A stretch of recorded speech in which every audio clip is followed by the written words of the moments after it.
I'm Rezlar. I'm Frosty. As nobody's really engaged quite yet. Yep. Oh, there we have a bit of. Oh, was that a triple stun for the Mystic? And welcome back to the Value Pack.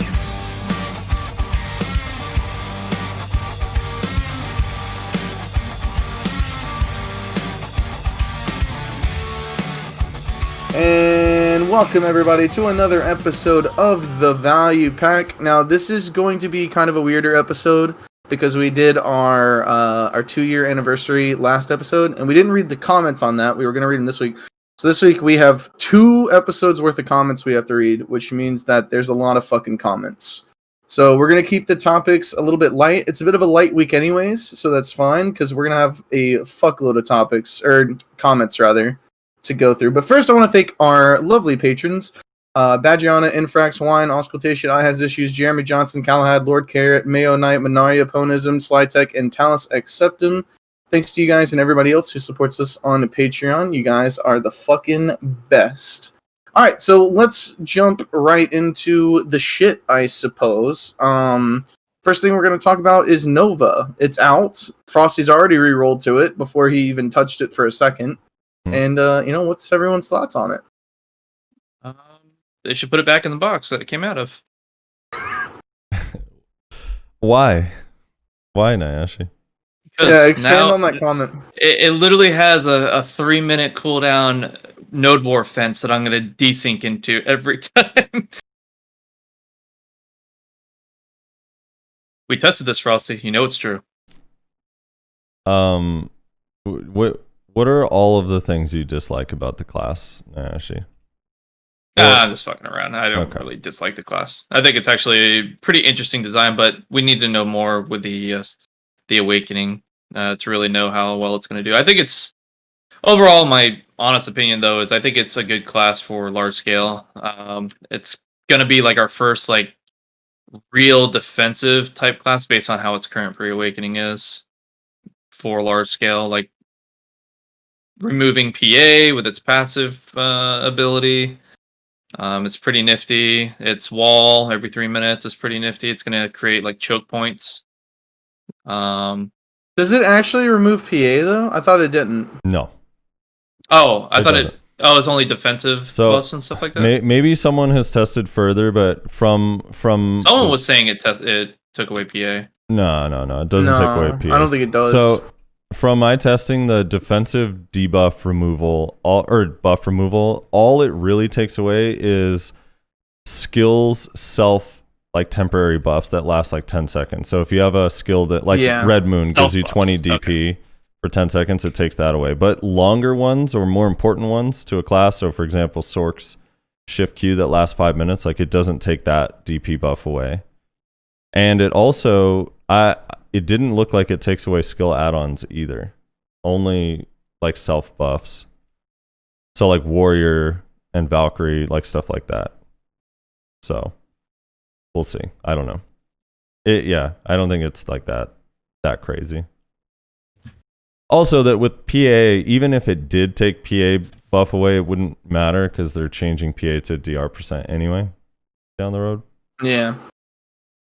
One thing I was concerned about, and I had to do a little bit of testing myself on this, I was concerned that whenever I first read the DP removal, it suddenly hit me all of a sudden, wait, this class has a fuckload of freezes, which give the character DP while they're frozen. I was like, can you do full damage to people while they're frozen with this fucking class? Like, I thought that's what they were like going for at first, but it doesn't. They still have the bonus DP. I was like, okay, thank God, because that would have been insane if they did that. Could you imagine if this class could freeze people and then still do full damage to them while they're frozen? Like, holy shit. Yeah, that'd be kind of wild. Well, what about you, Resli? How do you like the class? Are you playing it on seasonal? Yeah. I'm playing it on seasonal. I'm grinding right now on it, actually. But I like it.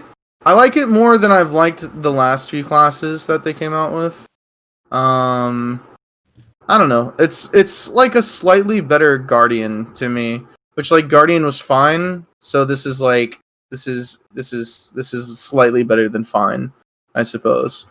I'm more interested to see what they come out with for the Awakening, which I know we're gonna get to after this. But yeah, I don't know. I'm not like re-roll yet, but if the Awakening is interesting enough, or if the Succession does some things to it that I would like to see, then I don't know. I might re-roll to it because it's pretty fun. Damn. It's also really busted. I don't know if you guys know this, but it kind of has a Guardian-esque just perma super armor rotation if you just rotate your skills correctly. Yep. It's really dumb. Its cooldowns are relatively short. Yeah. Most of it. Like, it has a couple long cooldowns, but for the most part, like, the protected rotation is very, very short. So its clones are fucking insane, though. So I went all out. I unfortunately haven't been able to play like the last 4 days, but on the day that Nova came out, I tagged it, and I also re-rolled my lawn. This was for science. I re-rolled my lawn's combat and skill EXP to Nova, so that way I could just use everything right away. For those curious, you need 1,345 skill points to max out the entire pre-awaken kit. But it's kind of cool. For me, the movement feels really, really awful. I'm also kind of struggling to get used to using forward E. I just think forward E is such a weird combo. At least on any of the classes I played, I don't use forward E very much. That is weird. Yeah, and that's like moving forward. I almost wish they just changed it to forward F. Would feel way more natural. But the skill animations are really cool. I actually don't feel like once you like get some combos down, the skill animations don't really feel that slow to me. Obviously, the one that you have hotbarred is kind of slow. Earth's Frozen Earth, and then Shift E also very slow and has like kind of a long windup. But the other skills like feel relatively quick to me and like chain together pretty well. Where you can like, it doesn't feel that slow. It doesn't feel as slow as Guardian to me in that respect, but the movement feels horrendously slow to me. I don't know. Like really, really slow. I think the thing that it needs to me is just something to like quickly get you out of guard. That's kind of one of the biggest issues I see people talk about a lot, and that I was kind of struggling with for a while as well. So you know how like Guardian has that, I think it's sideways left click, the little like scoot iframe CC thing that they have. Yeah, their version of mass destruction. Yeah, basically. Like, it doesn't have to be the same thing like iframe into CC, but like just something on a like you can spam it off cooldown to like take you out of guard really quickly would be a nice like QOL for the class, I think. Because right now, I'm gonna get the whole point of the class is you're supposed to be blocking so that you have your minions up. Yeah. But it's kind of like annoying sometimes. And this is where I drop my pro tip for Novas listening to the podcast. You can jump. I figured out that if you just jump, so like whenever you do your movement combos, so you do your little like hop forward, if you just jump right after, you'll have your shield not in guard anymore. If any people who have been watching my stream probably feel like I'm jump of shaming a lot, but it's not actually jump of shame. I'm doing it on purpose to get out of guard. So it's probably not gonna stay like that. I imagine they're gonna change it because I think that it's probably not supposed to be like that, but it is right now. So hey, it works. Obviously not optimal for PvP, but just for running around in PvE makes things a little bit more bearable. Yeah. So it has pets that are very tamer-esque in that they will start auto attacking you. If you get hit while you're in guard stance while the two pawns are out, the pawns will start attacking you viciously and CCing you repeatedly. And they actually do some decent damage. So like actual like real damage. Like if someone's hitting you and they're just sitting there attacking, like especially if they don't have a lot of DP, like they'll just kill people. Like Bear, our friend Bear, who has like low DP, when he's using Karshin's Nightmare on my block, like he's literally dying faster than me. Oh man. It's kind of funny. Yeah, you gotta have the defensive stats to really abuse it. Yeah. And the block is about exactly the same strength as Guardian, by the way, for anybody who's wondering. Yeah, it's pretty strong. We tested it. I mean, granted, it wasn't the most scientific test in the world, but me and Frosty did our own tests. Yeah, I was there for VA some one of day. it. Yeah, and I tried it's to about do a full Mewa combo on it, and it basically absorbed it all, right? yeah.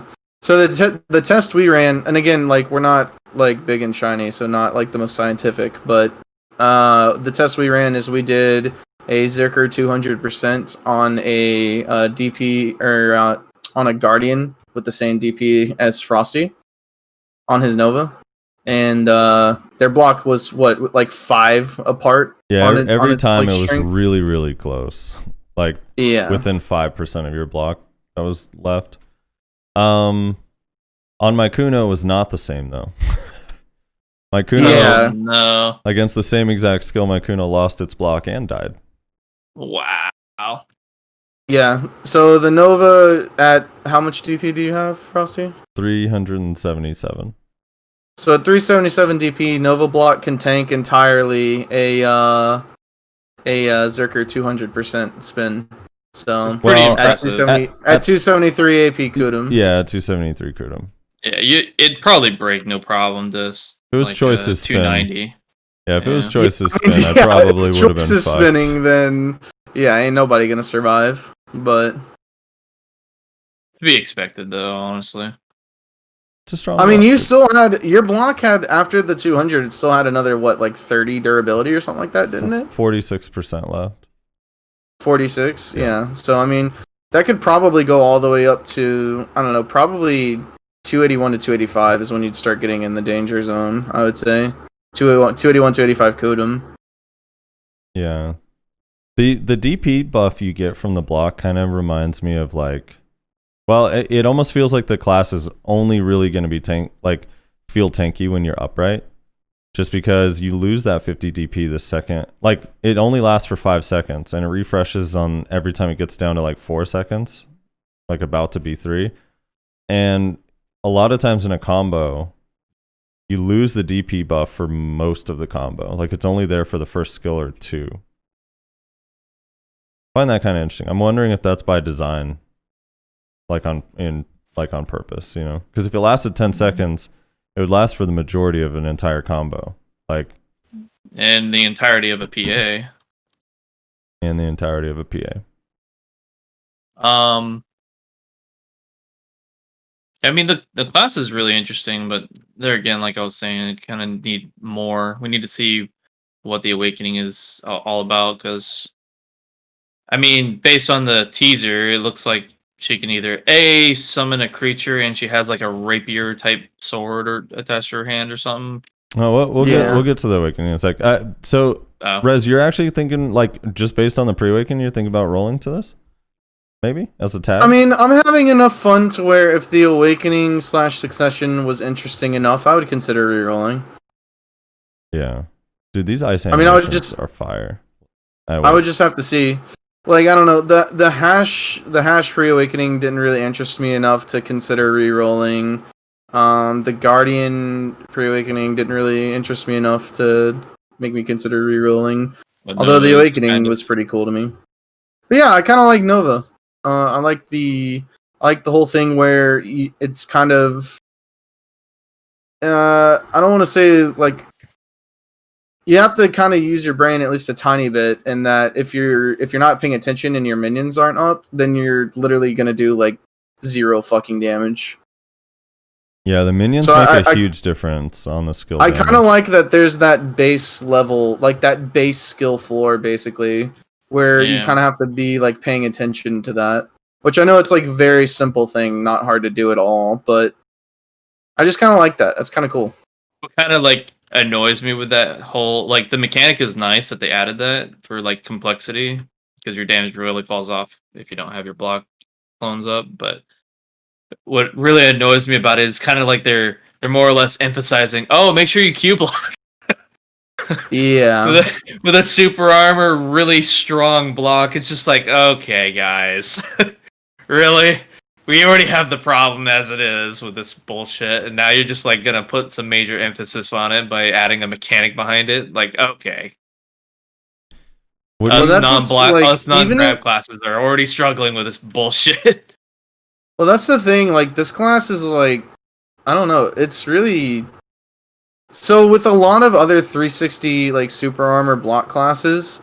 It's like a lot of they have openings, like quite a few openings, right? A couple openings that you can exploit. Aside from maybe you can argue Guardian's kind of insane, but even Guardian has like some openings that you can exploit, right?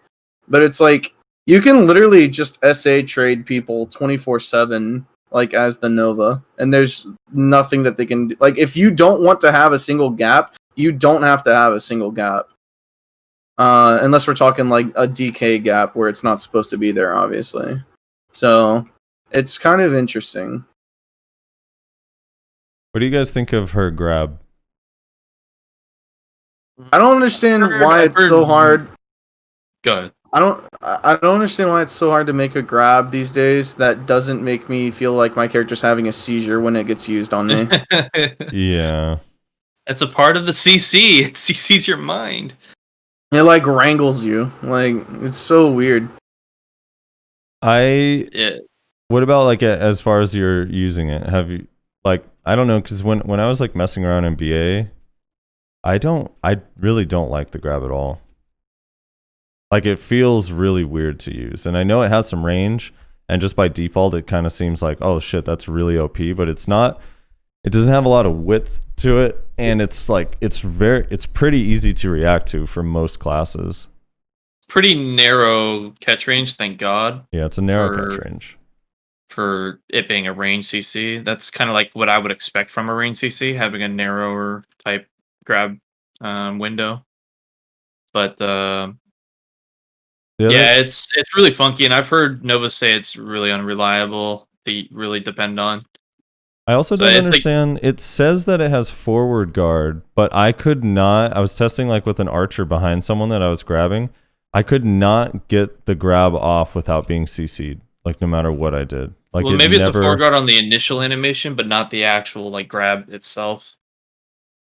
No, part of it. Like I could not one time did it give me a block animation while grabbing. Interesting. But it's like if I don't have a player targeted, I do get the block animation when it's doing just the ball throw for movement. Maybe that's what it was. The tooltip's probably just like really bad, and maybe that's what it's really intended for. Yeah, it's also if you're not using it for an actual PC grab. Maybe it's actually unprotected grab, but protected movement sort of thing, since it is the same skill. Well, that's the other thing. It just doesn't like indicate that on the tooltip. Like it's strange that they put two, like, so your grab and your mobility are on the same keybind. Yeah. It's the same skill. Yeah, but it's like kind of weird. I'm saying like I don't know if I mean I guess maybe that's a thing Zerkers are used to, but I'm not. It feels so weird to me. It's definitely different. I don't know. It's I mean, you do know that if you do your shift forward and you just keep holding it, that it'll do the movement, right? Like the second part of that movement. Yeah. Like the flow part. Right, but it doesn't do the first part. Like the first part still moves you pretty far. Yeah, it does. It moves you a pretty good distance. I'm really curious what they're gonna do with like mobility. Like if it's, I'm wondering if it's like designed to remain or gonna remain like relatively slow as far as movement goes. Dude, the grind feels like, I mean, obviously it doesn't do enough damage for high end spots right now, but like the AoEs are so huge and they feel really nice. Like I actually want to grind on this class when Succession comes out. I feel like it's gonna be super chill. I really should we start talking about the Awakening teaser now? Yeah, let me pull up the picture. So we have and link it in Discord for me whenever you pull it up. So the Awakening teaser makes me think that the Awakening is actually not going to be like slow. Which by the way we both lost. Maybe. They could call it a No, bastard sword. You don't know. No one knows We for sure. definitely both lost, Frosty. No, No, bastard one sword's knows. huge. That's like a rapier.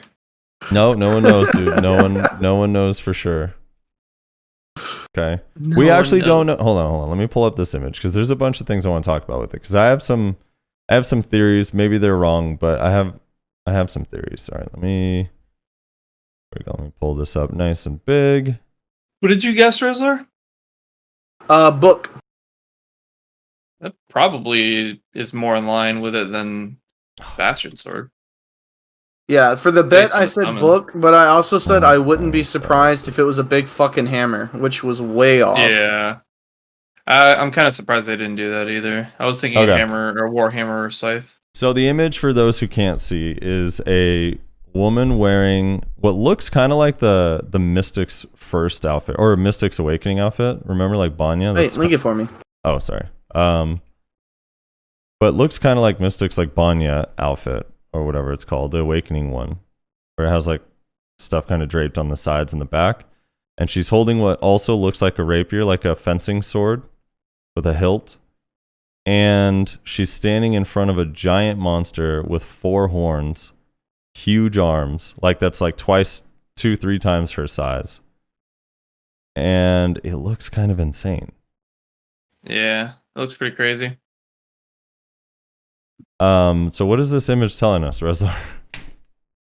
We're both wrong. That's what it tells me. Because yeah, I mean, it that's kind of looks like definitely- it kind of looks like a bat creature from Media. You know the what's the calc? The Yeah. calc bat. Yeah.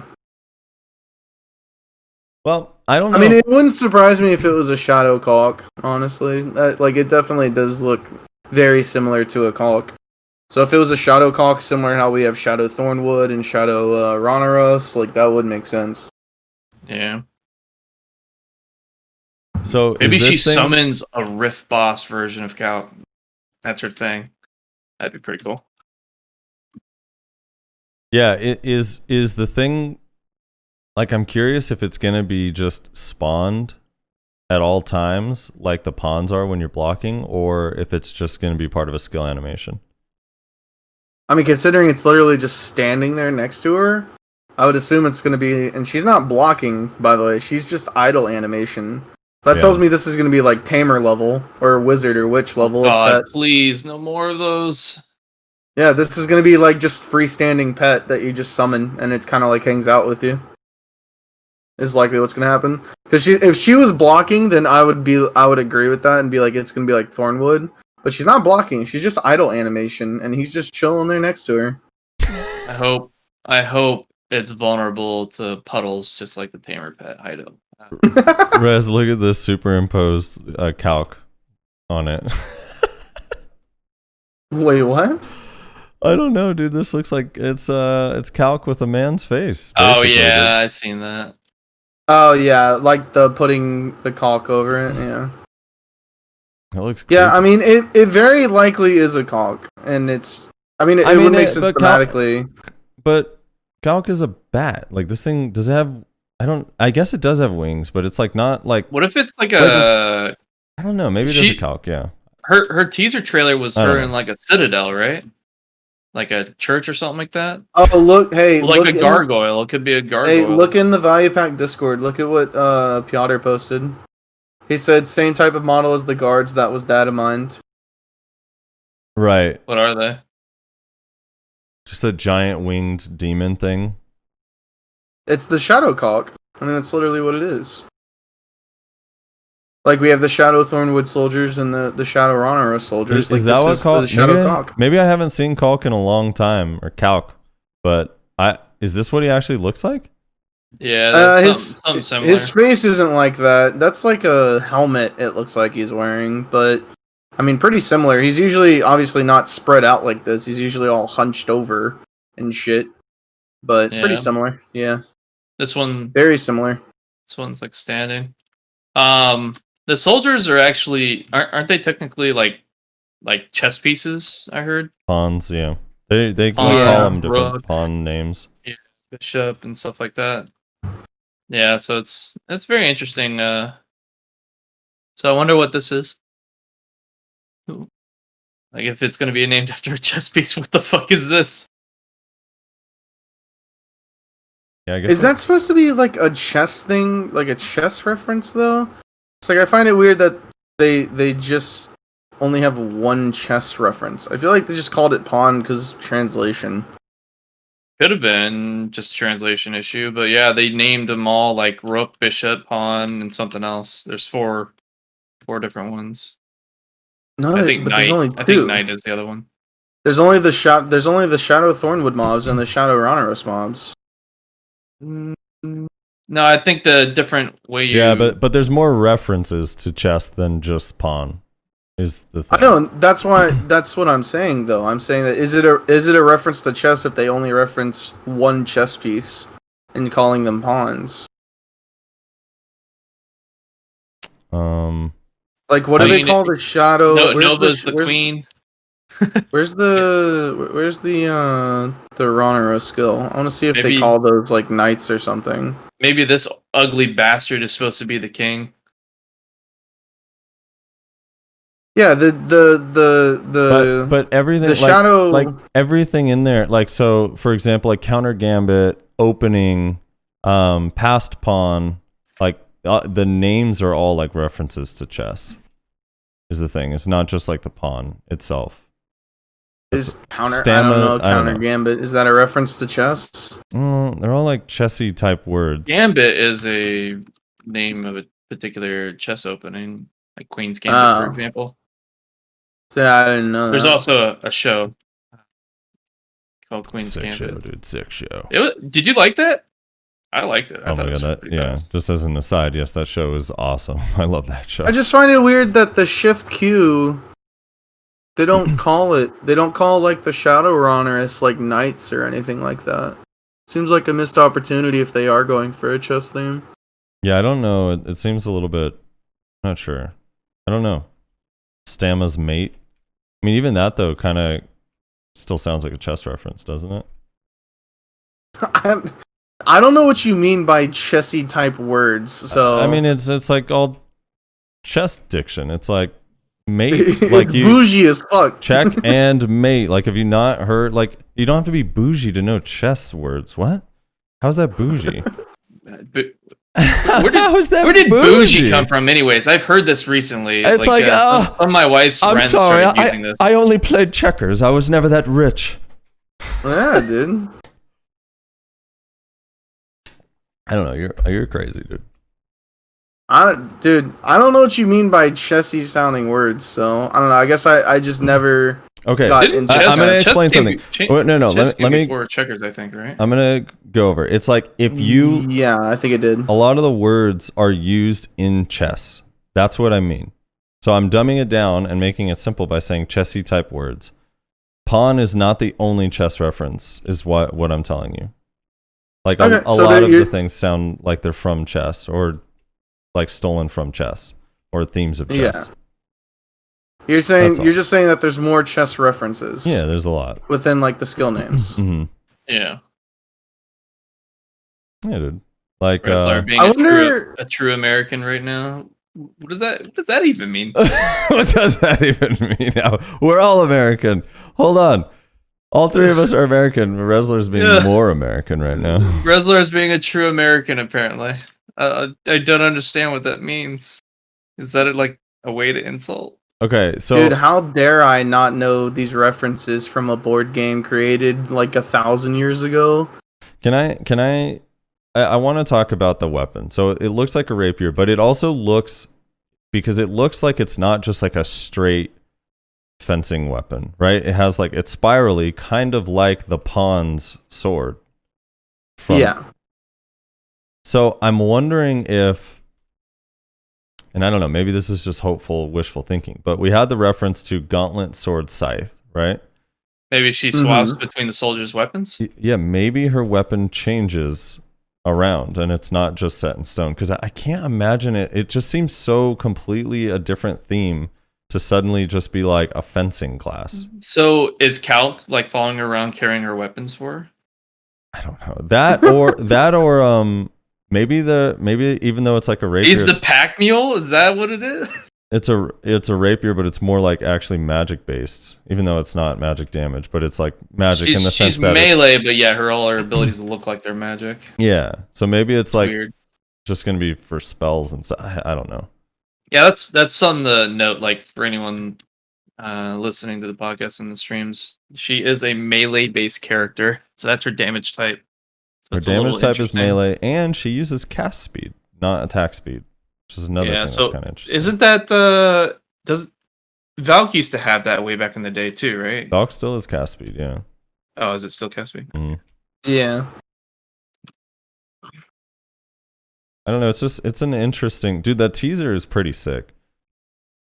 You know, it would have been kind of cooler though if she was facing him, like directly facing him, and it was like the teaser was that she's looking into a mirror, because we don't have any transformation characters in this game, and that would be kind of cool. The closest thing we have is Zerker's Q buff, where he kind of Oh, okay. I see what you're saying. So she's looking in the mirror. That's kind of like her E buff. yeah, type ability. that would have been kind of cool. Like she turns into this fucking raging monster. That would be actually pretty scary. Like someone busts her E buff and turns into Calc. Like, oh fuck me. Okay, then I'm backing off. What if it's a teaser for flying mounts? Has nothing to do with her awakening. God. Wait, let me read the little their little flavor text here too. Hold on. Zeke is like, I'd still bang. Of course. Let me pull up their little flavor text here. So this is what they said. Now, keep in mind, this is not officially translated. This is Google's work. Oh boy. But maybe we can derive some clues from it. Nova, loved by adventurers, will soon come to your side with Succession and Awakening. Please look forward to seeing her as a true Empress of Thorns, covered in the cold energy of the distorted goddess. Weird. So based on that, I guess like she's still going to be cold themed, I mean, that's cool. which I think is good, because that would also suck. Like I really like the ice vibe, and it would be kind of lame if the Awakening doesn't have anything related to ice whatsoever. Yeah. I'd be kind of bummed out by that. I mean, what could they possibly change it to? That would be fire. The question. They love fire in this game, dude. They do love fire in this game. They love fire in this game. They'll just make But it. it would just be Fire. weird to go from like cold, which had that reference to like fire, which there's no reference to fire at all on her video. They'd have to make. They it could come go through to a new trailer. like wind or some shit. Like, ooh, it's an icy wind, but Then you can get a cold breeze. Yeah, exactly. It's like, ooh, it's a shit. chilled wind. It's like, yeah, but it just looks like wind. Like, what the fuck? I don't know. I mean, they went with Guardian. They went from Earth to Fire, and then Succession has like the purple shit all over it. Whatever the fuck that shit is. Yeah. Yeah, dude, that's the thing, is like these are like some of the fancier pre-awaken animations that any class has really had. So I'm kind of like Succession. Yeah, might look actually, she insane. is really flashy for a pre-awakening. Imagine playing RBF and seeing like 5 demons coming at you. Oh god. Yeah, that'd be pretty freaky. I'm also wondering if it's going to be like the Mystic Dragon teaser, where it's like you really don't see it that much, and it's not really that. Yeah, it's just like overly done for, the teaser, and it's just like not what you see at all. Maybe it's just going to be like a demon animation pops up behind her when she casts some of her abilities, kind of thing. Is that kind of what you're getting at? Yeah, I mean, I guess like the way Shift Q is, where the two Ronaros things kind of pop out. Like if you only see Calc for a second in an animation, would be. I mean, it's that'd weird. still be freaky. People, I know, like I feel like the community is super torn on it, because on one hand it's like, oh, cool, a pet class, and then on the other hand you're like, oh, please, not a pet class. Yeah, I know. I mean, like, we already got Tamer, and that's obnoxious as hell, so... Maybe this is their way of saying, like, this is our necromancer.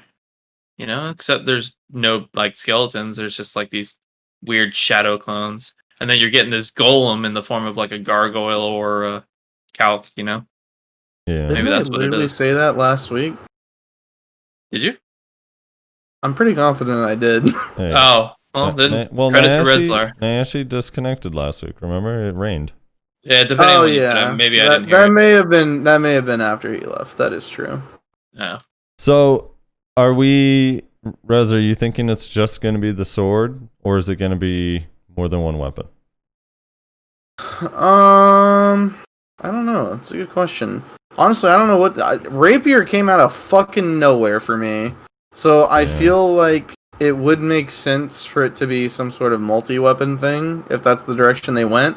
But the thing is, the reason why I don't think it's a multi-weapon thing is I feel like that would have been a thing they would have teased if that was what they were gonna do. They would have been like, "Oh, dude, we have to tease the whole multi-weapon thing because they're gonna freak out when they see it." But instead, they wouldn't. Like it's basically saying like, no, they're just not teasing it at all. But it has a multi-weapon thing. It's like I don't know if I buy that. I feel like they would have teased it. You know? What do you make of the fact that she's only holding it in one hand and she has nothing in her offhand? Yeah, the shield's gone. I thought that was weird. Like I kind of thought no matter what the weapon was going to be, she was going to still have her shield up, but it's gone, which is interesting.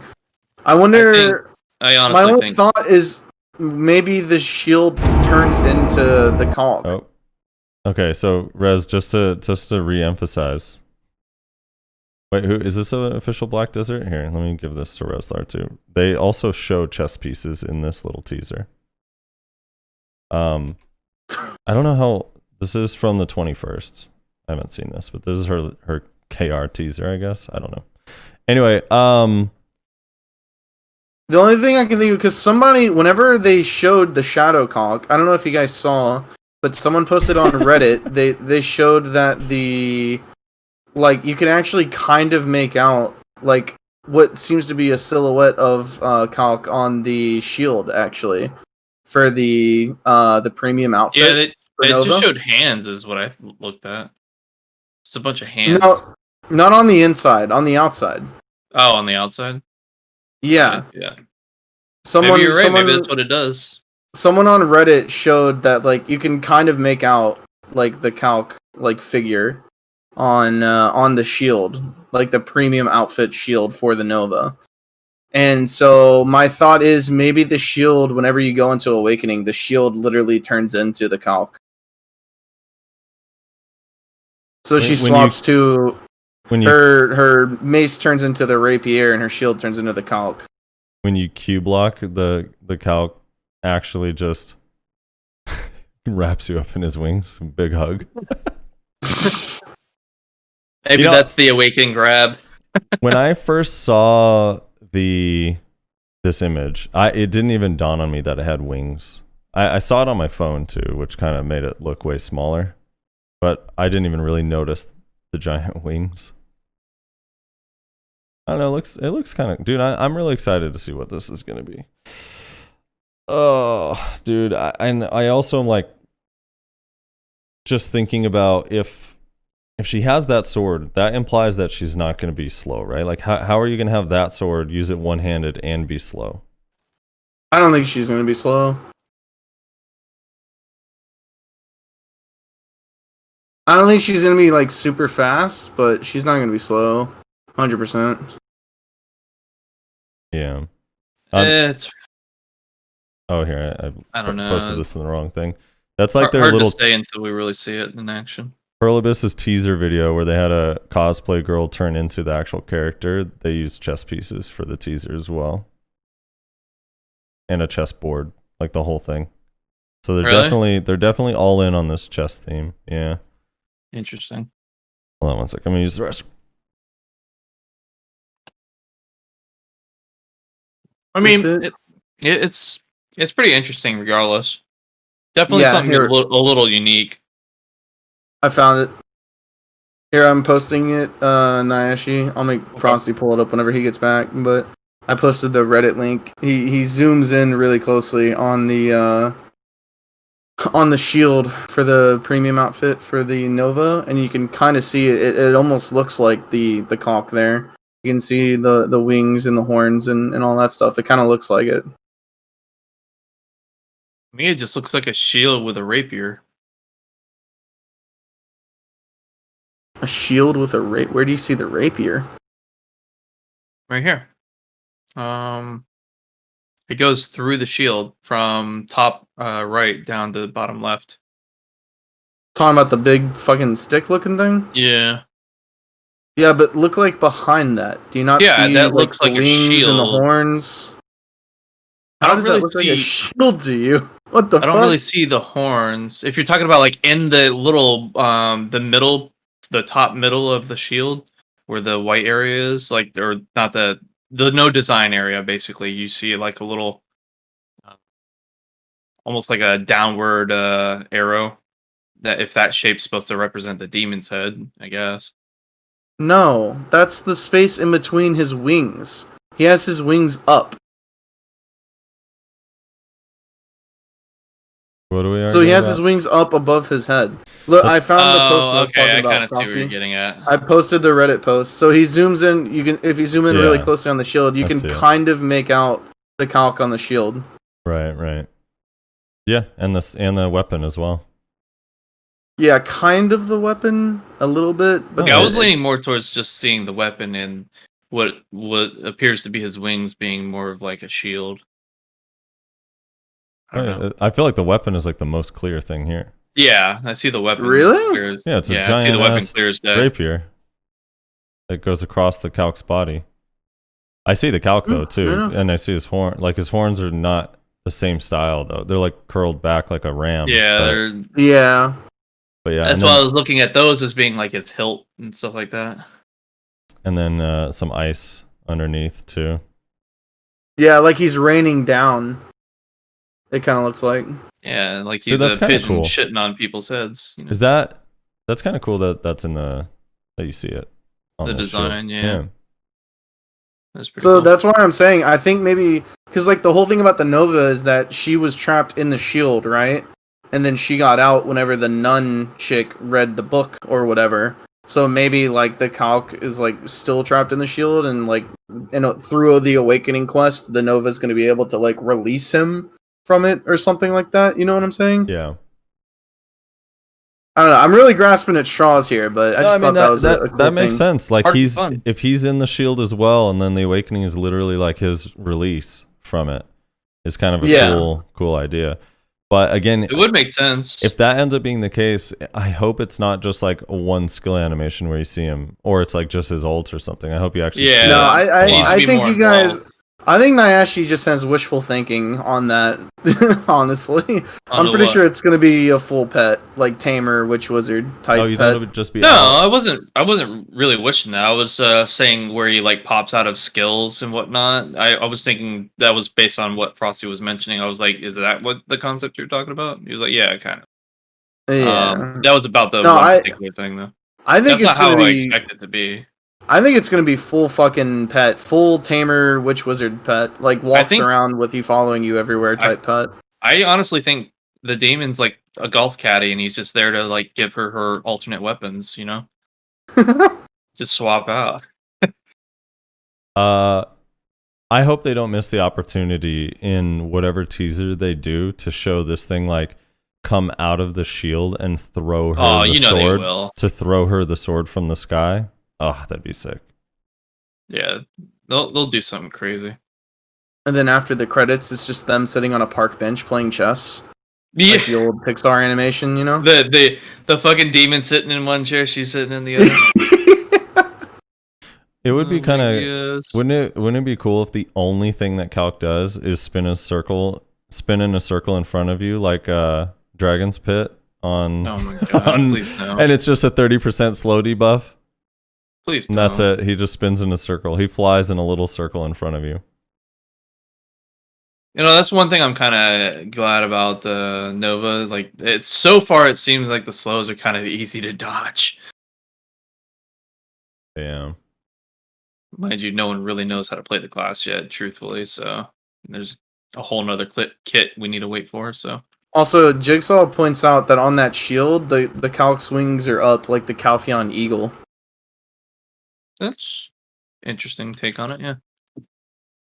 What's Which is that? actually interesting thing. Is that a And lore? the what Nova's land is she whole- supposed to come from? Well, she's pre-Calpheon, right? That's like her whole shtick, is that she was the ruler of the kingdom that came before Calpheon. And so her whole thing is like getting her shit back. Right? Like that's her whole shtick. At least this is Damn. my understanding of it. So she's basically a reskinned version of what's his face in the storyline. Oh yeah, what's his face? Yeah, exactly. All right, we're traveling think of to Zero had a good idea. We're traveling to Thornwood right now, and we're just gonna let the calc that's there attack us, and so that way we can learn the awakening skill animations. There you go, perfect. Here we go. We're on a mission. He's basically like oh well, never mind. Jourdain. You guys don't get that reference. That's right, Jourdain. Dude, You She's didn't the even- daughter of the past king of Calpheon. That's what it is. you didn't even give us a chance to get the reference, Razlar. You know, was it a checkers thing? No, it's a League reference. But do you guys know the lore of League of Legends? Oh, yeah, through and No, through. not Yeah, really. I read No, all the books. No, you don't. So Well, it would have I- been lost on you. I read the manga, dude. Manga? Read the manga. Manga. Dude, how Manga? dope would that be? Actually, I'd be down for a League of Legends. Yo, Oh. hold up. That's what we need to talk about. No, Did we you guys don't. see the news? No, we No. don't. No, No, we don't. we're not talking about that stupid M&O idea that they put M&O is an M&O. Oh, He said that Yo. stupid M&O. for anyone who doesn't know, I mean, we have no information on it, so there's really nothing to talk about. But for anybody who hasn't seen it yet, Riot Games has announced through one guy talking on Twitter, which is hilarious, that they are indeed making a MMO. So it's going to be several years before it comes out, or probably before we even see anything about it. But it is something that they're doing. So hey, if you enjoy Riot Games and you think they make good shit, something to look forward to, I suppose. Fab Astronaut saying it's Baphomet, not Calc. Or I think it's Baphomet, not Calc. Who's Baphomet? I don't know. Who's who that is. Baphomet? Is that in the lore? I don't know. Is that it's in the probably lore we worth didn't it. read? Yeah. It was in one of the lines that you R'd past at 1,000,000 miles per hour. Yeah, we just R. Get us out of this fucking. Oh, Baphomet cutscene. is the new pet? Is that a viable pet? Which new pet? Oh, young Baphomet. This thing? I Oh, could it's in be, the but this shop thing or has something? this thing has cute little paws though, and a furry mane. I don't think Yeah, that's this what thing's- it is. This thing's adorable. Maybe when it grows up, it becomes a demon.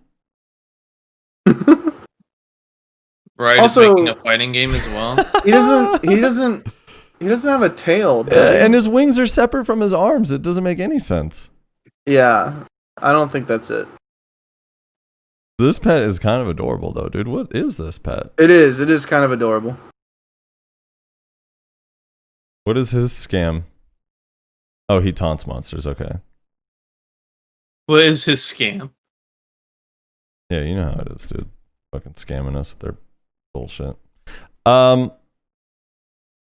Yeah. Dude, I mean, I'd be down for him to if Nova can spawn some awakening goats.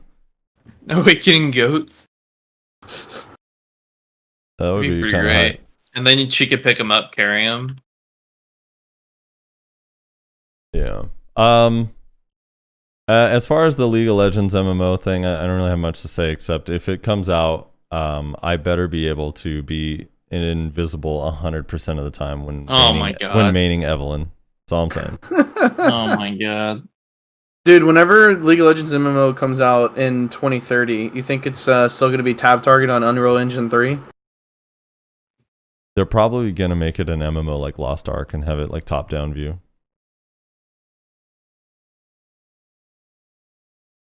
It'll be interesting to see what they come up with. I think the world... I know most people don't give a shit about like the lore behind League of Legends because there's no way in game for you to get it. But if you actually go out of your way to look into it, it's actually really interesting, and they put a lot of work into it. So I'm excited for a game that maybe like actually gives you that shit. So, but we'll have to see exactly what it is because if it's fucking tab target, man, I'm sad. Is saying that they said if they're gonna make an MMO, they want to make it a WoW killer. Good luck. Yeah, I don't. The thing is, WoW like, even tried to kill itself and it couldn't do it. literally, I think the only thing that could really, like, actually put WoW in the dirt is if Blizzard came out with a sequel to WoW. And even then, no guarantee. Even then, no guarantee. They'll have both servers up, and they're like, "We got the same player base across both." All right, here we go. Here's one of the calcs. This one is it's kind of, see, I don't know. It looks, this one looks so different. The Bloodthirsty calc looks nothing like that image to me, even with his wings spread and stuff. I mean, who knows? It might be a whole new thing. Let me go see the other one. Is there any gargoyle statues or something like that in Calpheon? Does anyone know? That could be it. The one in the teaser looks more undead. That's kind of how that's the vibe I'm getting from it too. It looks like not like a living creature. I guess kind of like the pawns, I guess. Yeah. Yeah, well, it's a shadow calc. Well, Like, I know, but it's like, I don't know. I don't know what it is. Let me go find this other calc, because there's two here. Let me see if the other one. You know, it kind of makes sense though, Frosty. Remember, we did say we wanted a necromancer, and the 3-minute shield wall is the bone wall, and the shield brings out her little minions that constantly annoy the shit out of you. She doesn't have any curses, but she has, like, you know, the AoE ice abilities. she has curses. She has AP debuff. On some of the True. Yeah, okay, so here's the major difference between all the Is this all their the answer? calcs. All the calcs have a ton of hair all over their bodies. In this image, I don't see any whatsoever at all. It's like all skin. Someone was saying earlier in chat that she does communicate with the dead. But Frosty, I don't think Yeah. it's skin. I think that's where your scales or whatever. Like a reptile. It's like the black substance that you see like on the Thornwood mobs and stuff. It's like the black fucking whatever you want to call it. I don't even know what the fuck it is. Sure, but the point is there's no hair at all. Like the whole We're getting lost in details that don't matter. To Calc be is honest. super hairy, dude. He's a hairy beast. From top to bottom, he's got a lot of hair. Chad wants to know if she fundamentally good or bad. What is that? Good or bad in what sense? Like, is she strong? I think she's. Yes. I think she has a lot of tools that'll make her strong. Yeah, she has a lot of defensive tools, at least at this point in time, that make her really good. But we don't know enough with the Awakening to really make a true guess as to how good she'll be. Yeah, it's more res like, and not so much that the actual like texture isn't hair. It's also that it's really thin and like limber compared to what calcs look like. It's a dead calc, I guess. We'll see, dude. I don't know, man. I'm kind of hyped for it. It looks I wonder if this is looks their answer really to cool. the necromancer idea. Anyway, I don't know. A fencing class. Watch it just be nothing like anything. I don't know. It's such a veered from what's currently in the game on Nova, like a slow mace shield, and it's like no mace, one-handed sword, the giant calc. Like the calc is actually the only thing that makes sense thematically from what we currently have. Yeah. Guys asking morality, is she fundamentally good or bad? I don't think we really truly know. She just wants to take back what's hers. You're asking the wrong people. We don't read. We don't read. Yeah, I'm not too sure. It would be kind of cool. I thought that would be a cool idea, though, to have like one of the heroes you play is actually a bad guy in the lore. Yeah, that'd be pretty cool. She kills so slow at Thornwood, by the way. Oh, man. It's hard to tell I have 297 AP with Kudum here. Yikes. Yeah, the Value Pack podcast members cannot read. We struggle with that. Especially the Maywa. Yeah. Remember that week we tried to get him to read the comments? That was one of my favorites. Oh my gosh. That was one of my favorite times. Dude, there wasn't any R&B in the fucking comments. It was hard to read. There wasn't any R&B, it's true. He's like, what are all these words? It's too many letters. Okay. I'm gonna go to BA. It's time to talk about this aim assist stuff. Well, Lon is Yeah. evil. I'm the bottom line for Nova for me is I'm excited for the Awakening and the Succession. I love the ice theme. I think I'm gonna hold on to her as a grind class for a while, but we'll see. There's always that chance that I end up hating it if it's too slow. You know, I'm not a big fan of slow classes. All right, so Rez, what's you messed around with it? I haven't turned it on myself. I've only watched videos and read about it. The aim assist that we got, where basically when you use an ability within 6 meters of a target, it'll turn your character and use it on that target instead of just using it in the air in front of them. Your thoughts on how this works and what's good and bad about it? What's good about it is nothing. What's bad about it is everything. Thank you for coming to my TED Talk. I don't know, like, they're like, well, it's for new players. It's like, okay, so make it available for use on characters under level 50. And then once it's level 50, it just disables entirely. Like, that seems to me like a reasonable thing, but they didn't do that. Did So they actually say it was for new players? Yeah, there's something about to help new players learn the combat system or something along those lines in the patch notes. I wouldn't have read them because I was trying to figure out exactly how to do it. Yeah, it was something about to let new players. Let me fucking hold on. Let me get the patch notes and read you the exact thing.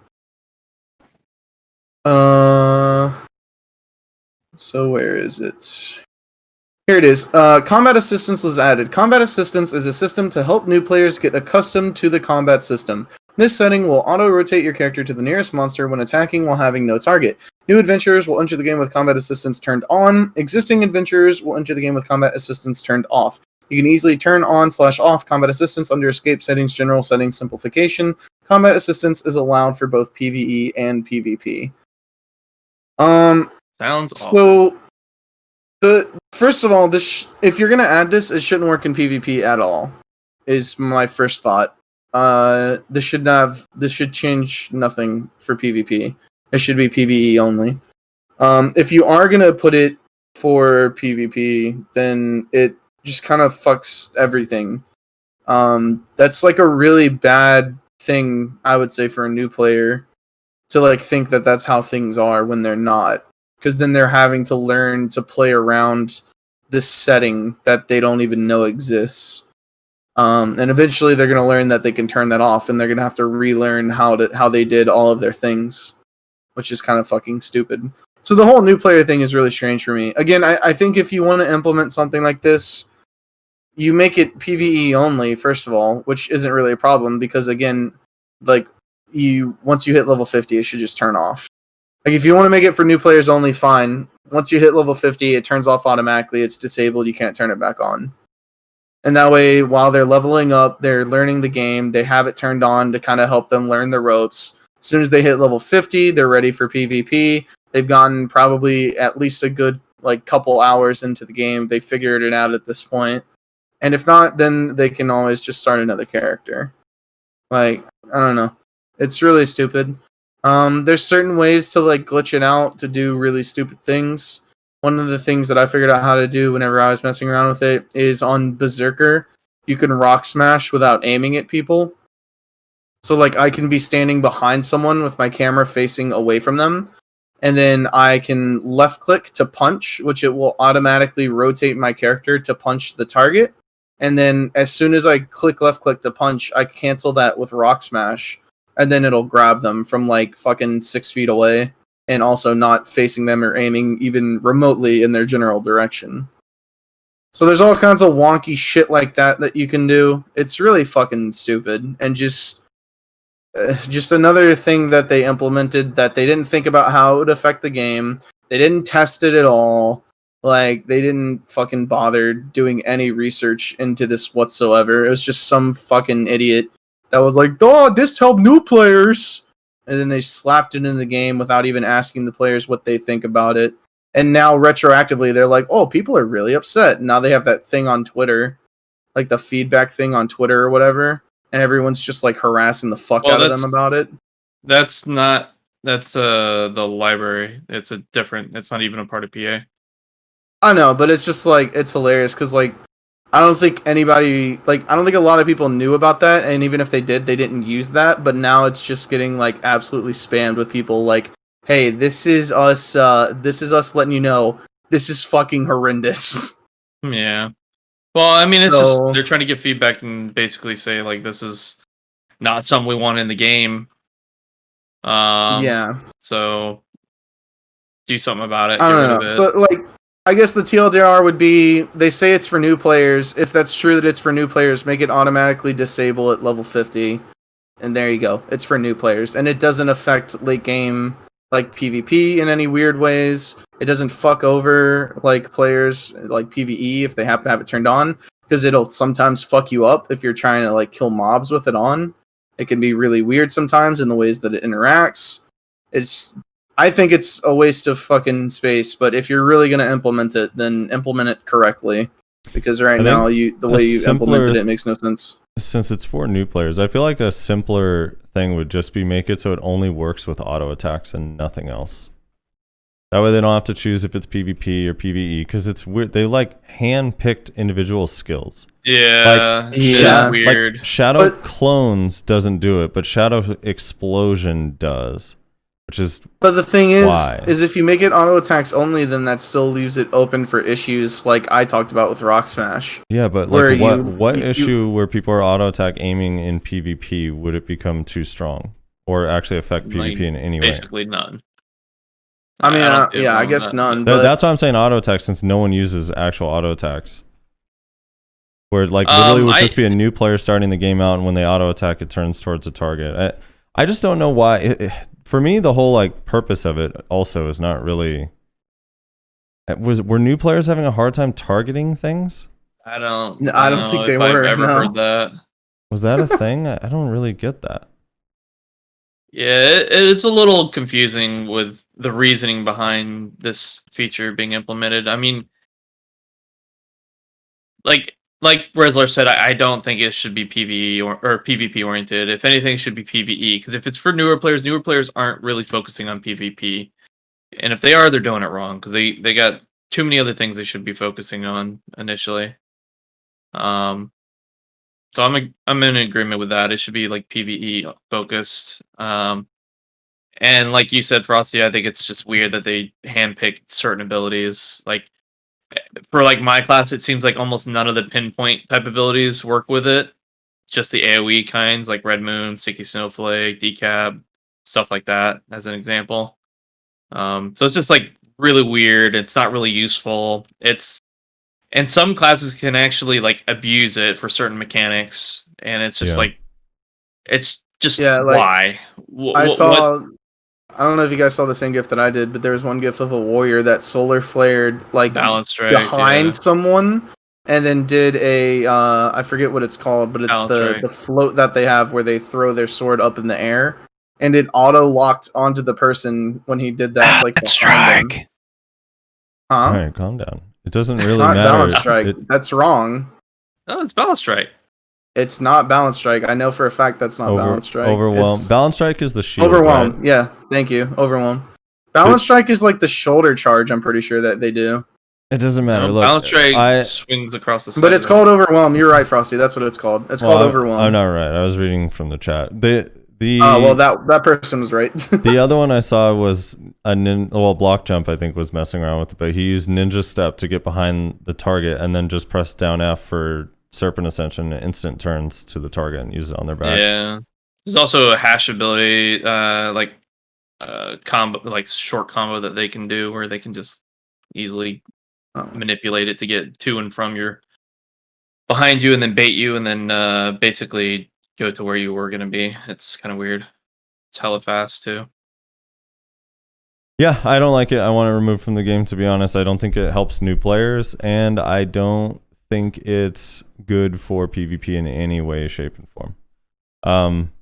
I'm not really sure what there was. I can't even as the resident White Knight. There's nothing I can say to defend this horrible change. I don't know why this is a thing. I don't even like the thing is from top to bottom. It's like one, it negatively affects PvP, and two, it doesn't help new players. So I don't know why it's here. Yeah. I mean, people are even saying like maybe it's for console, but this doesn't even seem like a console thing because like you can still. It's like on random abilities. I don't know. It just doesn't make any sense. It's just bad. Yeah, it's just random implementation with poor execution. The other no thing one asked too, for it, and then it just wasn't done properly to begin with. The other thing too is that you're going to have even if you want to use it because it benefits your class, like for example the Rock Smash thing, like you have to turn it on and off depending on the situation you're in because you might be grabbing a target you didn't actually want to grab. Like maybe there's a more important target right next to you on the other side, and now it's auto aiming you to someone you don't want to grab. Yeah, I'm with you. Like I don't weird. even think it's helpful is the thing. I don't think it's helpful for PvE. I don't think it's helpful for PvP. I don't think it's helpful for new players, veteran players. Like it's such a weird I don't know. It's such a weird thing, man. It is such a weird thing. Yeah. And it's like not to have like the fucking officer chat thing all over again. But like who the fuck asked for this? Like I'm so confused. Well, the officer chat, like people actually did ask for that. It's super helpful. But this, I don't know. I'm trying to put myself in the mindset of a new player. Like I'm brand new to the game. And I walk up and it tells you like, hey, attack this target. Like, and you're like, I don't know how. I keep walking past and hitting the air. Yeah, no, look, every time I walk past this guard, I just hit the air and I don't know why. It's just weird. I don't know. It makes no sense.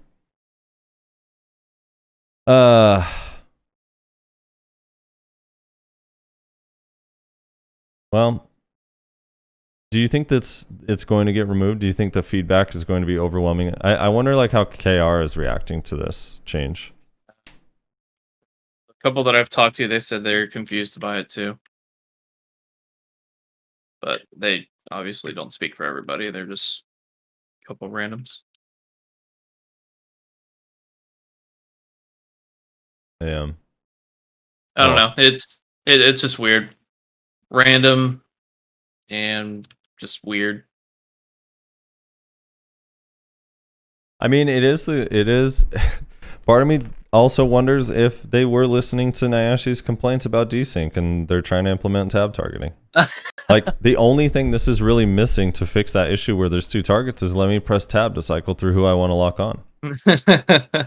This is the answer to where people just randomly wiggle around and the desync doesn't matter because it just auto recorrects. Is that your response to this? Yeah, mid combo it just adjusts me to where you teleport on the ground. It's perfect.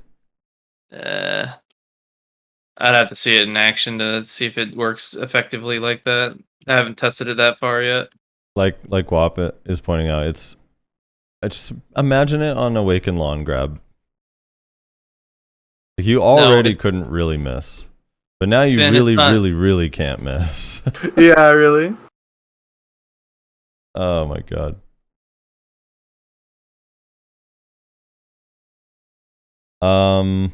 Dude, there are so many things that like I'm just thinking of all the skills that turn you like when you instantly go like behind a character where you don't have to even turn your camera anymore. Is that actually kind of wild?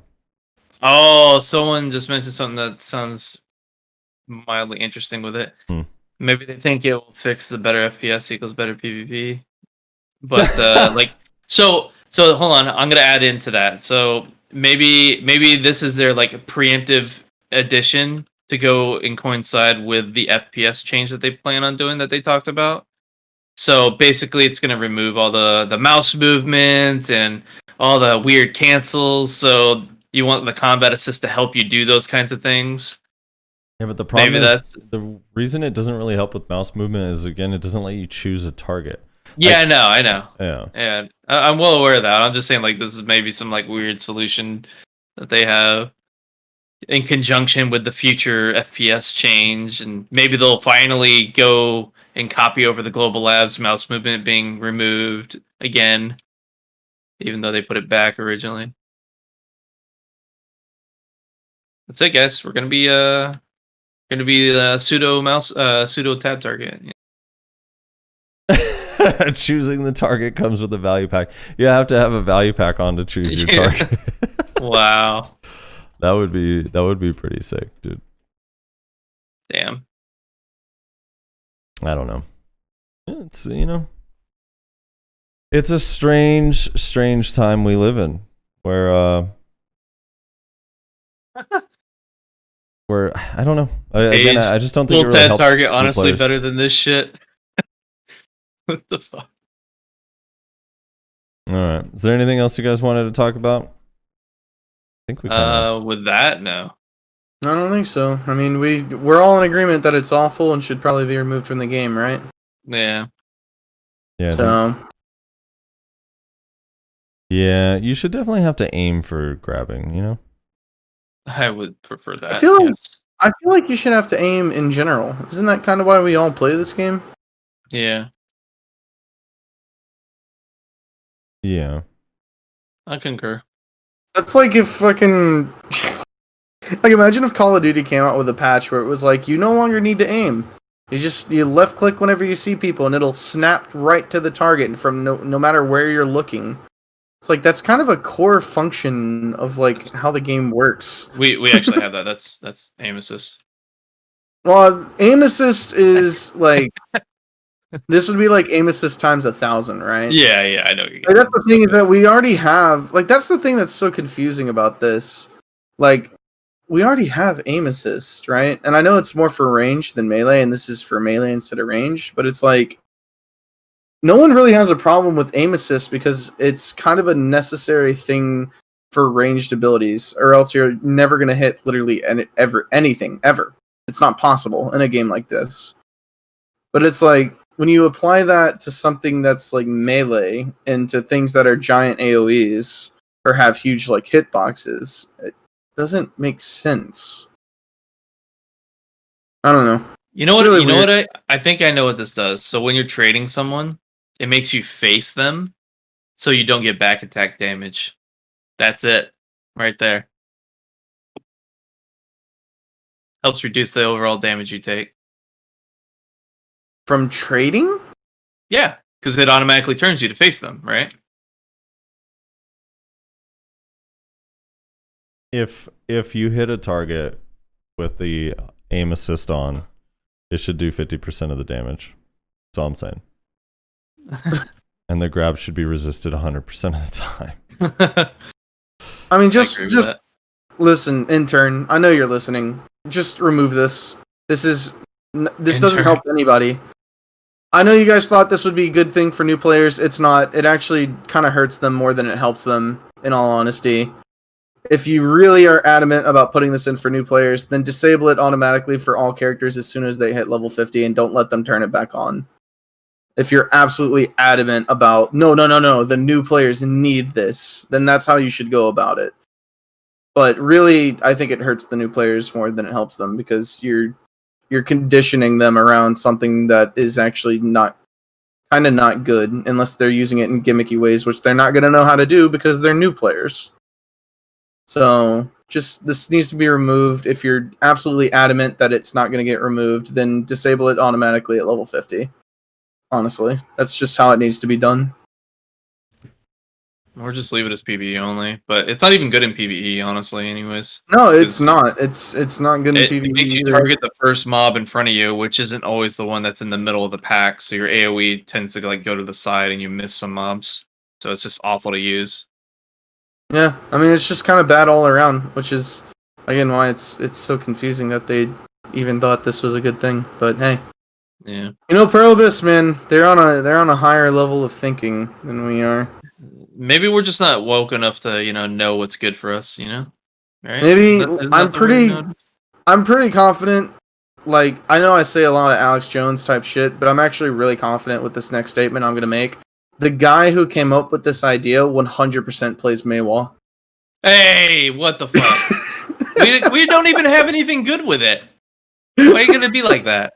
You just get behind It's a person. Maywa brain, dude. You get behind a person. Dude, it's red not moon, dude. Maywa You don't even have to brain. aim your red moon anymore. Think about that. Dude. Oh my It's crazy. god. Dragon bite behind the target. Dragon bite. It doesn't work. Don't need doesn't camera work. flicks, It doesn't dude. work on any pinpoint abilities. Chase probably just chases you right to a target. It doesn't work like Chases you right to the target, dude. It just chases me right to the target. Yes, because that's what I want to do. I just don't understand why every single like interface or UI change is just a buff to Maywa every time. It's crazy. Oh my god. This is gonna turn into one of the most cancer fucking podcasts ever. All right. So now we got 2 episodes of comments to go through, right? 2 episodes of comments, dude. All right. Holy shit. So are you gonna read them, Frosty? yeah, yeah. Let's go. We're going back to the first week first.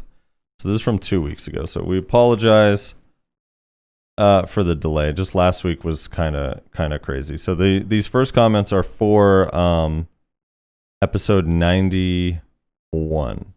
Before the anniversary episode, which by the way, I want to mention that anniversary episode was super fun, and all the guests that came on made it really fucking awesome. And I was kind of worried. I got a lot of feedback too from my guests that I invited on because we each invited on just individuals, but they said they had a great time and they would love to do it again. Yeah, same. Yeah, From it was the people cool. that I invited. I was worried about it being a clusterfuck, and at times it kind of was, but it was like super fun the entire time, and everyone was really cordial and yeah, and cool about it. So agreed. All right, so maybe more in the future. Ambitious Panda says Nova more like Gava. King Ronan said, another week, another triple stiff, not stunned from the Mystic. Keep up the good work, boys. Goliath TV, keep up the great work, fam. Thank you, Goliath. Appreciate you. Grim says, Awakening, she gets another shield and has 2 of them in Awakening. Dude, that's what I said. Double shield and she throws them like Captain America, dude. I'd be down. DG609 says, could very well be getting the Archer treatment, which I think means no succession. But they did mention in the teaser that there's succession. So yeah, it is now confirmed that she is getting a succession. So, Goliath also says, by the way, Leaked Awakening is a gauntlet sword scythe from the data mining. Yeah, I'm still super curious about what that means, or if that was just as Reslar puts it, to throw us off. It was a red herring. Oh yeah, to throw off the data miners, man. Archlord says, what if it's a hammer? Because we got Jay's hammer. Jay's hammer is the weapon. That would be kind of nice. No, I mean, a hammer would be cool, but not for me. I'm just, again, I've been saying, like, I just don't want a giant 2-handed weapon again. Over the giant 2-handed weapons for a while. Risky Biscuits says, I can finally put away my crusty, wadded up balls of tissue that after Vel's heart popped. Goodbye to these Vel-induced blue balls forever. Oh yeah, because that was the 2 weeks ago is when I got the Vel's heart on during the podcast. Yeah. Oh, Yeah. that was a good day. Methius War says, I have quit. Dungeons would get me back in. That's in reference to their dungeon. The dungeons idea. they announced. Yeah. Sirium says, fuck fire, fuck ice. We need a nature caster class. I actually would be down with that too. Like some type of druid. Something like that, yeah, where it's like the skills are all kind of like shackles, like grass and stuff, vines. That'd be kind of cool. Bulbasaur class. Yeah, I want Razor Leaf, dude. And Vine Whip. Ooh, yeah, or a poison class. Like something with like dots, just like an immense amount of dots that are actually crazy. Dust 2 has a list of a bunch of stuff. These are all bugs. he says, here, let me pull this up. Wood lice, wood louse, armadillo bug, Billy Baker, Billy Button, boat builder, just a bunch of words. Do you know what these are supposed to mean, Reslar? No. Oh. Wait, yeah, because we were talking about roly-polies. Right, the pill bugs. I guess these are all names Yeah, for them? so those are all nicknames for it, probably, yeah. Okay. I'm having to think back from 2 weeks ago, and my memory is dog shit, so... Is wood lice? Consider a pill bug wood lice? Anyway. Alright, Sirium says, by the way, I think they said the new region is winter 2021, which some consider the start of the year. Think it'll hit KR before March. I would love if that happened, but I would be surprised if that happens. Mostly because during the ball they were saying next winter. And like I feel like that terminology means like not this coming winter. Since we were only like 3 days away from it officially being winter during that ball or whatever. Yeah. So I don't know. We'll see. But it could have also been a translation thing. True. It also could be a translation thing. I mean, who knows? Yeah. Alexander LaFortune says the slow tanking overly protected classes are so bad for the game, as Frosty said. I completely agree. Did I say that exactly? I feel like that's more of a Maywa thing to say. I completely agree. Classes without grabs usually end up with some annoying gear check matchups because of them. Also, the buff weaker class is such bullshit. Instead of fixing one or two problems and have a chance of being wrong once or twice, they'd rather try and fix 20 plus other problems, other classes, along with their succession plus 20 plus opportunity to be wrong. It's even more dangerous to go that path because the moment you can't buff properly some janky classes, it becomes unplayable because they created numerous extra monstrous classes in par with Succession Wizard. I suspect we end up with great loser classes by the end. Who knows? An overbuff archer poke damage, a weak sauce buff to tamer that leaves them unplayable, no changes to awakening witch or wizard because suck is so OP, which leaves them barely viable because all those classes got nice stuff. Yeah, I mean, you're not wrong in that sentiment. Like it's if you just buff everything, it could cause more problems. I think part of the issue with nerfing classes is, I mean, everyone's had their class nerfed at some point in this game if you played long enough, and it feels bad. It feels shitty. When you learn something and rely on something and then it is taken away, it starts feeling really shitty. Ask Mystics and their Wolf's Frenzy. He also said, I could see it, but I'd be surprised and angry if the first thing Pearl Abyss does when Cacao is out is make us pay more for Merv's palette. You don't just take off toys from someone and sell it back to them. Oh, yes, you do. Ask Reslar. Yeah, you do. Unless a Korean seduction campaign is a welcoming slap in the face. We already pay so much monthly. The currently bought value pack would also be changed in objective value and would certainly cause issues with paying customer. Imagine getting a 180-day value pack with the expectation that Merv's palette would be included. It's certainly a good reason. Yeah, that's kind of the thing. That's the one thing that has me like maybe they won't remove the Merv's palette, or maybe they won't. Maybe it'll only be removed from like future bot value packs and not current ones. Because yeah, it's hard to take something away from someone that they already paid for, I guess. Well, they won't like remove Merv's palette from your account. Like that's not even possible. Like there's no way in hell they'd ever do that. But it is, I would say, likely. I won't even say very likely, because I mean I kind of feel like it's almost 50-50 in all honesty, but yeah. It is likely that they would remove the Merv's palette from, like you said, future value packs. Right. So from the day they take over onwards, every value pack you purchase is not going to have a Merv's palette. This is now something separate that you need to buy. That would be so unfortunate and sad. I still am like, I'm not convinced. I'm convinced. I know for a fact that they are that greedy. But I just feel like as a business decision, that would like hurt them more than help them. In all honesty, like I don't know, like would that actually make them more money? Because I just know that there would be so many people that would just like, I mean, maybe not quit the game, but they'd just be like, no, I'm just not gonna like spend money. Like I'm not gonna buy value packs anymore. Pretty sure I have shitload of Merv pallets somewhere. Yeah, no, for sure. Like I know for sure there are people that I know people that only have the value pack because of the Merv's palette. They don't care about any of the other stuff. Yeah, I'm one of them. Yeah. So I hate it when my value pack runs out and I get my regular old non-dyed costumes. Like, ugh.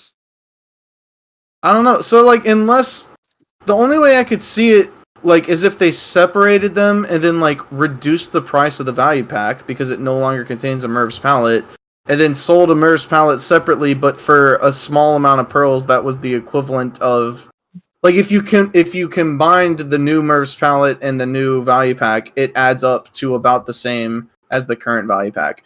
That's the only way they could do it in a way that I think wouldn't make everybody really upset, but it would still piss off some people because some people would like that to be like just a combined thing. Yeah. I don't know. Like I just feel like it would be kind of stupid to touch it, but if you did, there are certain ways you could do it that probably wouldn't piss off everybody.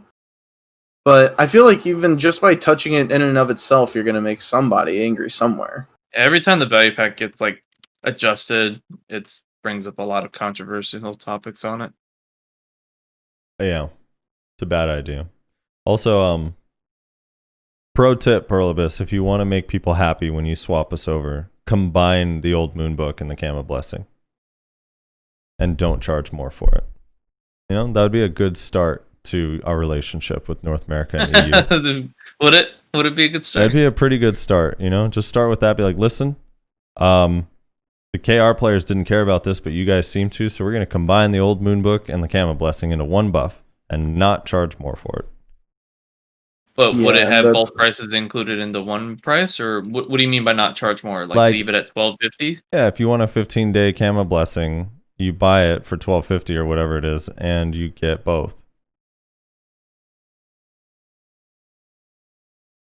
And then also throw that all into the value pack. Sam Stundus says almost just roll it all in the one, same price. Yeah. Sam Stundus, almost 4 hours. God bless America. I forgot the end. That was a long episode a couple weeks ago. Newson Sunna PT says sheriff system is a simp wet dream. Just saying. Grats on the Vel. Oh yeah, it definitely is. Can't say that shit.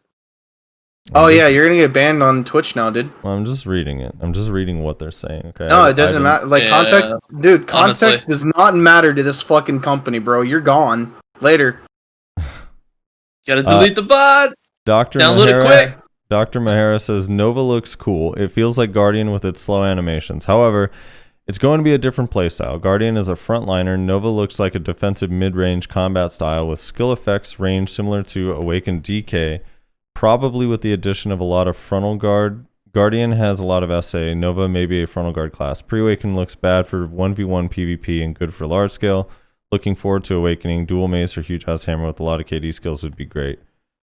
All right, Dr. Mahara. That's not what it is. Yeah, it's funny because like almost your entire thing here is wrong. Well, like that, some of the irony is like it's not really a mid-range class. Its AoEs are big, but it's not really a lot of range on it. Like it's not like... Yeah, it's not as large as you might think. Yeah, you have to be up in their face. The other thing is, it actually has no frontal guard damage abilities that I can find. It's all super armor, so it's not a frontal guard class either. Even though that would make sense with the theme of the shield, which is kind of funny. And it's funny, just as you said that, I had a person in chat say Nova is like a slow suck guardian with a bunch of frontal guards. But yet, yeah, it's like no the AoEs are big, but it's not like you're not using Seed. It's not like a ranged. I don't know. It's not a ranged class. It's not like Seed of Catastrophe or Shattering. The only like real ranged ability you have is like Shift F. Like that one goes pretty fucking far. But that's like the only one. Yeah. Yeah. SE. I don't even know what SE is. Star's End? No, Icy Prison. Oh, SE. You're talking about just the range. I guess, but like the class is not like a ranged class. No, it's not. Yeah, it's No, not. I mean, if you not think at because of all. SE that the class is considered like a ranged class and you're just going to be sitting behind a ball ranging people down, it's just not. That's not how it's going to be played. Dromang86 says any Zerker will tell you tamers are from the land of demons. That true, Rez? Sounds about right. Spirit of the Sun says, wait, what's happening to Merv's palette? Oh, that's the question, right? Yeah, we don't know yet. Nothing yet, but in other regions, Merv's palette is not included with the value pack. Adele Monette Rivera says, what if they release a male counterpart of Nova and the element is lightning? Thor hammer. Also, I see so many blacksmiths with 3 to 4 legendary blacksmiths, I think, in Black Desert lore quest, and none of the classes relates to any blacksmithy. I like the additional bond core skills and suck awake skill kit. I also would like to suggest that they add more Rabam skills. I don't care if it's useful or useless skills. The more skills a class have, the better synergy and PvP, PvE performance. They should stop making so many classes. This game is a lot like other games where you can change class/hero every now and then. All right.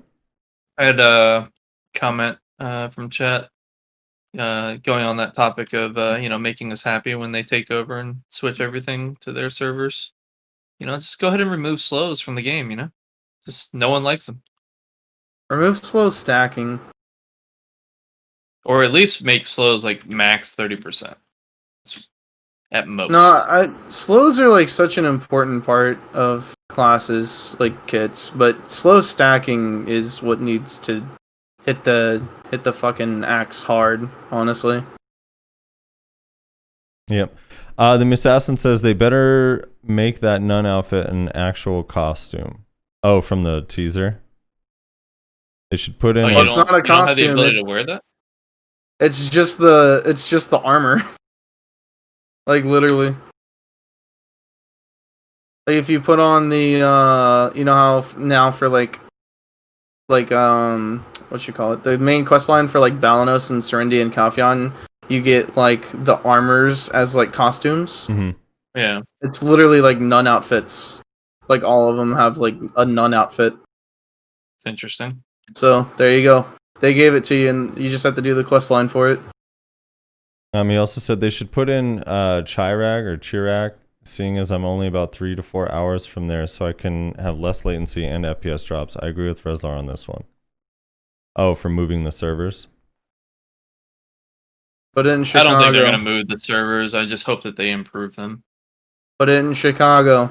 Inferial says, wow, there was a leak for her awakening weapon that said, and I quote, Gauntlet Sword Scythe, and that just ended up leaving me with more questions. But you have just guessed it at 2920. That idea would make this odd designation of 3 different weapons actually make sense. I hope you're correct, because that sounds sick. Yeah, it's not going to be that. He's referencing when I think we were mentioning it would be kind of cool if the weapon was ice and it transformed into different weapons, like as you're using abilities. Yeah. But I don't... After seeing the little shadowy image, I don't think that that's what's going to happen. After seeing the Gulf No. Caddy, Yeah, that dream he's is going to dead. hand her new weapons whenever she wants. What if that's all it was? He's not like interactable at all. It's just when you change weapons, he's the one that hands them to you. He's just always there. I think it'd be hilarious. The biggest letdown ever, but it would be hilarious.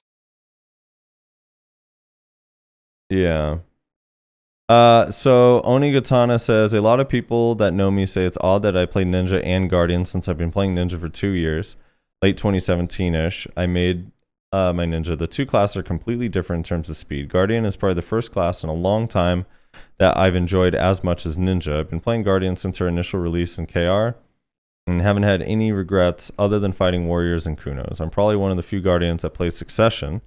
If you saw the Awakening versus Succession comparison at the Calpheon Ball, Suck Guardian is the least played. Now this new class called Nova is taking her spotlight, and I'm planning to main her. There are certain things I hope Nova improves upon. No more 360 Q block. Nope. Nope.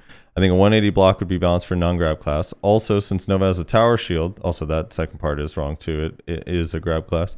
Also, since Nova has a tower shield, she should have 100% grapple immunity up front. What? Interesting idea. This will help against lawns and other classes with strong grapples. Also, a bigger shield should be as strong as Guardian's Q block minimum, which it is. Also, if her Q block is 180, her W plus F Guardian's Juggernaut dash skills should be super armor and forward guard to make up for the lacking 360 block. This is just my idea. Anyway, great episode. As always, hope Nayaashi gets well soon. Me too. That is interesting. The idea of a 180. Like, this is 2 weeks ago. 360. Yeah, I was sick actually. I was like, what is he talking about? Get well soon. Get better. He's talking about get better at your class soon. Yeah, I had the Yeah, no, he traveler's shits. Yeah, he basically we won't talk about it, but he was at the beach and he ate a dirty diaper for some reason that was just sitting in the water. That's not at all what happened. Zeagle says talking talking about the bragging rights thing reminds me when SEA had the class AOA tournament. There was this guy who played Awakening Wizard who smashed all the other Wiz. Even the commentator at first was like, imagine playing Awakening Wiz when Suck exists, and they called him a god after he clapped everybody. Edit. He has a YouTube channel if you want to check him out. It's One Shot YouTube. Yeah, the underdogs, like, you get extra praise if you're an underdog and you win in like a tournament setting. It's kind of a cool, changes the perspective on you instantly. Lord X says, congratulations on your 2-year anniversary and that Vel's Heart Pog. On console, we cannot buy value packs on the central market, and the Mervs palette is tied to our value pack. Also, partners get a 1-month value pack, Camo Blessing, and Old Moon Book here as well. So after the changeover, push for partner and get your goodies. They get they get that every month, or it's just like a one-time thing? I mean, that'd be great. I'll take that. I'm not a BDO partner though. I don't use Twitter. Laggy Skills says my favorite 3 comedians of all time. Number 1, Dave Chappelle. Number 2, Frosty, and number 3, Reslar's dad while he watches hand egg football. Hand egg football. I guess that's if you're from a different country, I could see them. I see why you describe a football as a hand egg. It should be painted white. It'd be interesting if it was just egg white and solid too. If you drop it, it shatters and the game is over. Abraxas KB says, would be cool if you could change home channel once a week, and if you want to take a Valencia castle, then your home channel has to be Valencia for that week. I'm just imagining Reslar's reaction to this, just because how he already hates that you can't really node war. I love that now you also can't channel change if you win a castle. You're just stuck. Yeah, right? That would actually be hilarious. Yeah, your gear should also all break and be 10 durability if you win a castle, and you have to repair it all with memory fragments. It'd be cool. They only work at half efficiency, and you can't use artisans. You should definitely be punished for winning a castle. I agree. They need to make the punishments more. Well, harsh. I mean, to defend him, I feel like he's talking about you need to be on the same server to get like the castle or whatever. But like, it's the server group, right? So like, they could still change. If you owned a castle, you could still theoretically change your home channel, but you could only change it from Valencia 1 through Valencia 6 if you own Valencia Castle. So you couldn't go to like a Balanos channel or something like that. I think that's if that is how they wanted to do it. Which like is still kind of sucky, because you've just reduced your amount of channels you can be a home channel on from fucking 20 down to 6, which sucks. But I mean, I think if you're gonna take castle and hold it, then you should be able to be easily found and griefed, I think that's fair. Your name should also be displayed on the map if you're a castle owner, so people can find you. Just like literally pinpointing your location. As a matter of fact, if you're like entire continents away, it's like an arrow, like a quest pointer towards your location. No, it should be an actual. It should be an actual quest to like kill people that are in a guild that owns a castle. You get like 100 Kafra stones for killing a member. Oh man, or something like that. If you make them quit before the next siege, you actually did a really good job. If you make them uninstall before their next castle siege, you get 1,000 Kafirs. Daz says any kind of bounty system in a video game is inherently flawed and is doomed just from the fact it's in a video game. I've seen many tries from MUDs to MMOs. They always end up being scrapped or irrelevant.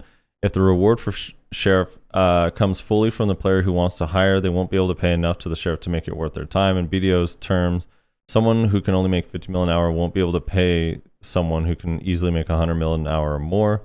The reward for sheriff comes partially or fully from the game. Either the reward will not be high enough and you'll have the same issue as before, or the reward will be big enough that people will start to participate. However, participation will also include exploiting the sheriff mechanics by people who can coordinate to get the rewards as fast as they can. Person A kills person B hires person C kills person A, collects the reward, repeat ad nauseum, until either the reward will be nerfed and we're back to the original point, or the requirements for participating in the system will get stricter and stricter until circumventing it would take no effort, and therefore it might as well be non-existent for its original purpose. The only exception to the above, if there are also other incentives for helping, for example, to a friend or a guildmate, but those incentives exist anyway, regardless of any kind of bounty system in place. I'm curious how it'll go down, but I agree the bounty system in BDO will be either dead on arrival or will die within a few months, potentially inflating the market in the process as well. How would it inflate the market? It doesn't create silver. Well, we don't know what it does yet, the sheriff system. I think he's assuming with that it's going to be like it's going to be like you get paid just for being a sheriff, not from another player, but from the system. Yeah, I thought it was supposed to be from another player. They put up the bounty. Yeah, I mean, they haven't really given us the full details, so we don't know. Yeah, that's what he's saying. He's talking about like the different ways that it could be done. I really don't think they're gonna. I don't think they're gonna implement it ever because I think it's a nice to have thing. I don't think there's any way they could implement it that would make it to where it's not gonna get abused by people in one way or the other. I can't wait for the because like if it's players hiring players, then you're just gonna have fucking what's it called? Fucking RTM, whatever it's called. Like that's gonna be the new way to transfer money, right? It's gonna be like, hey, well, we're gonna give you a bunch of fucking silver. RMT, yeah. Right. I forget what it's called. Is that what it's called? Yeah, I forget. RMT. RMT. Thank you. Yeah. Yeah, it's gonna be the new. It's gonna be the new RMT. And then if it's not from player to player, if it's system to player money, then yeah, it's gonna inflate the market. People are gonna abuse it. Like, there's no way for them to make it where it's not gonna be abusable. It's unfortunate that we can't have these nice things, but yeah, we just can't. Maybe you can only hire classes that are bad at grinding, so they have something to get money from. Try Connect says, yeah. So you'll be busy then, right, Frosty? This guy covered basically everything in his post. He should be a lawyer, dude. He covered all outcomes. Try Connect says target achieved. You got Vel. No more value pack podcasts. Dude, Resident was pissed. Vel is in an hour, by the way. Oh, he was saying you got Vel, so now we're done. Yeah, we're done. We won. It's wow. over. Calibidio, yeah, that was the whole point of the podcast, is to get Frosty a Vel's heart. Calibidio says, even though Frosty spoiled to me him getting Vel's heart on his stream, the reaction of him getting it is super funny. As always, love the podcast. Keep it going, my dude's heart. Thank you. Dude, I was so hyped. Part of the reason I was hyped is because Reslar prefaced the whole thing with, if you get it, I'm going to be mad. So it made it even more hype. Yeah. It's pretty great that you got it, though. Dude, it was sad that my inventory was so messy, I couldn't find it for like 15 seconds in my inventory. I was like, wait, what did I get? Something, I cheered, but there's no ring in here. And I'm like scrolling around. It was kind of, I don't know. So I played BDO in NA for 2 years and then swapped to SEA. This is from Aditya Salakava. I played BDO in NA for 2 years, then swapped to SEA. I honestly liked Cacao over PA. One, Cacao gave me an extra chance to change my family name, even when I had run out of chances. They did take Pearl's Worth family coupon, which I was okay with. At least they gave me the option, whereas PA said no. Cacao lets you remove creator's name from pen item, whereas PA straight says no. 3, PA version doesn't have value pack and loyalty section. Merv's palette is not included in the value pack and have to buy it. Oh, and I hope you guys don't get some servers removed. SEA has 13 servers in total. Most of them are really shitty. Oh, and you might have to buy a value pack every month since you can't buy from the market on SEA server. Well, don't worry. NA is perfectly fully stocked. We have a plethora of big pay to winners out there, so we're good to go on those value packs. I don't know how that. What? Well, you mean like everyone just has enough to last them forever that even if they take it away, we won't need to buy more? Why would they take it away? They wouldn't take it away. It makes so much money for them. Well, not take it away, like make it so you can't buy it from the marketplace. They wouldn't do that either. I mean, they did it on the other servers though. Like there's precedent for them doing it. They did that. That's what I don't. Yeah, why would they not? Why wouldn't they do it here? Because not everyone spends money, but there's plenty of pay to winners out there that are willing to do it. So I don't see them doing it. I mean, people don't really sell value packs. That's not where the money's at. They sell costumes. Because the value packs don't They really sell worth value selling. packs, blessings. They sell old moon books. I buy them all the time. Matter of fact, the ones I have right now. You can go look at old moon. Yeah, the reason they sell old moon books is because they buy them to get loot scrolls because they're super cheap. The reason they sell camo blessings, they buy them to get loot scrolls. They're super cheap, so they just have extra. I'm aware. Value packs, not the case. You don't get anything like extra with a value pack that's worth buying hundreds of them. Still good. No one, like, you can go look at the sales. Like, people don't really sell value packs compared to old moon books and camo blessings. Like, those are actually like obtainable. I don't know. Anyway, moving on. Ryan Mermello says maybe the mobs are foes she's defeated. She died in battle or something. Did she? Did she die in battle? We don't read. I don't remember her lore. Wait, who? Who died in battle? The Nova. I don't know anything about that. A fellow Mewa in chat says Mewa can't listen comprehension. Raise Your Chicken says the graph they made. Value pack sold today, 12.27.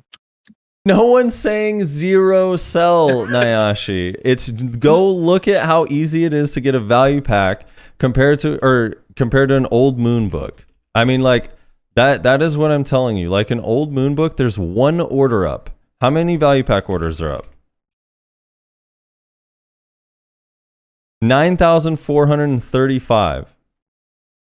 Yes, because everyone wants them. Yeah. I suppose that's the only reason. There's no one wants an old moon book.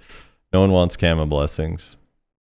Yeah, camo blessing has only one order up as well because no one really cares for them. They don't really help that much. I don't know.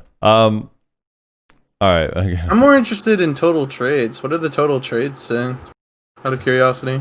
The value pack has. I mean, they came out at different times, but the value pack has 178,000 total sold. The old moon book. That should be way less, probably. 41,600 sold. Yeah. And the camo blessing. That came out way later. Is I probably should type in the whole thing. 78,939 sold. That's lower than I thought for the camo blessing. I expected the old moon to be really low, but because camo blessing's been out for quite a while. I mean, it still came out after the value pack, but it's been out for quite a while. The other problem too is you can't sell the 90-day value pack. So maybe more value packs would be sold if you could sell the 90-day, because back in the day, that's the one people used to buy for loot scrolls. I have a friend who has like 180 years of value pack that he's just sitting on. Okay, moving on. So, where was it? The graph they made for chunks of the gear score instead of percent of players, they decided to divide it in a circle that goes from 0 to 700 gear score, I guess. And the bigger region, the bigger the gear score gap between the edges. Oh, right. Their diagram. So it had a reason to it. It just was kind of confusing to look at because 99% of circle graphs grow with the percentage they're showing. Tamahomie says the home channels, with the home channels they're adding, I hope they put more channels in SEA server because at the moment There's only like 13 channels, including one Olvia at the moment, and every 250 AP in a bow spot is crowded as fuck.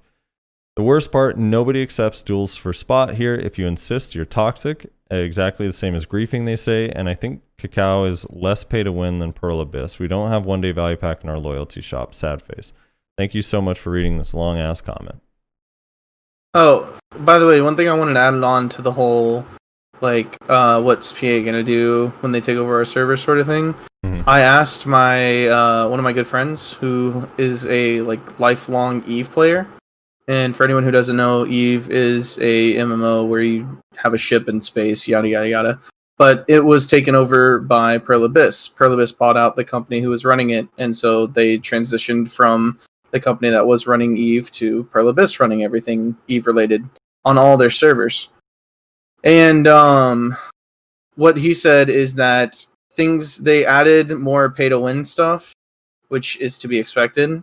But that ultimately he thinks that they've made the game a lot healthier since they took over. So take that. It's good news for what you will. That was his opinion on it. He said they made it more pay to win than it was before, but that the game is overall in a healthier spot now than it was before they took over. Trying to think of what is more pay to win than buying like the best I know. I ships. thought like you literally just buy ships. Yeah, and you shit. literally can just buy them from their cash I shop. honestly could not tell you. I don't play Eve, and I didn't ask him to elaborate. I just asked him kind of what changed after PA took over. They added the Mervs palette, didn't they? Logging in required you to fucking just do a constant mini transaction purchase. Yeah, you can now dye your ships with the Mervs palette for $20 a month. It's fantastic. You're gonna take them out of BDO and just leave them in the Eve, huh? Subniner Hawk, TLDR, please make a new tier list.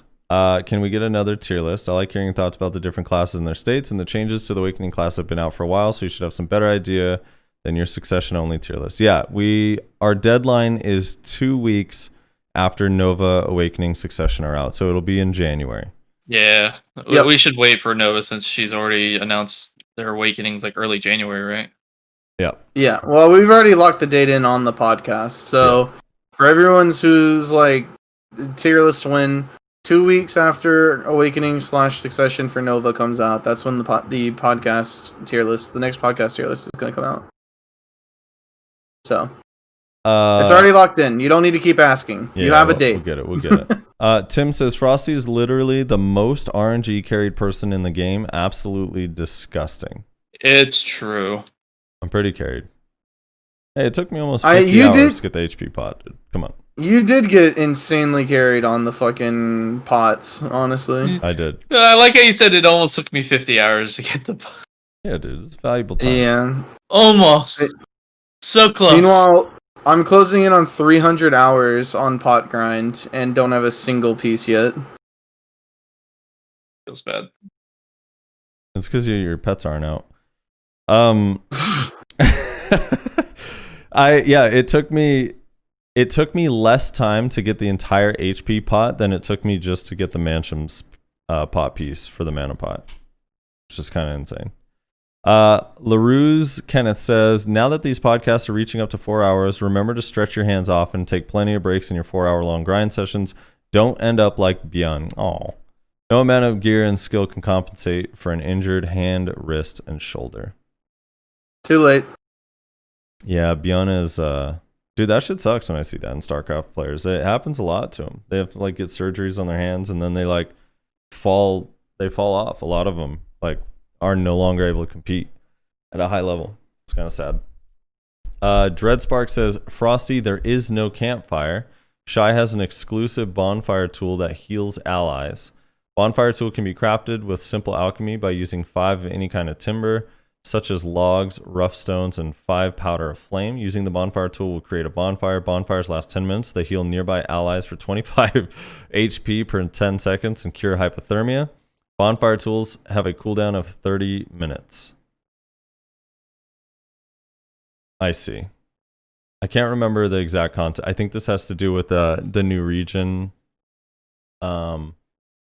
I did not, I mean, well, there's a reason I didn't know that exists because no one has ever seen it, but there it is. It's there. So what? Every class is gonna be able to do that in the future, then maybe, or we're gonna have to run No, with just a Shy. All right. Well, there you go. Shy. Look, Shy's have been asking for a reason to Shy's exist got a lot for a of while. things that no one else can do. So Shy is gonna in the snow region. Shy is gonna be relegated to essentially.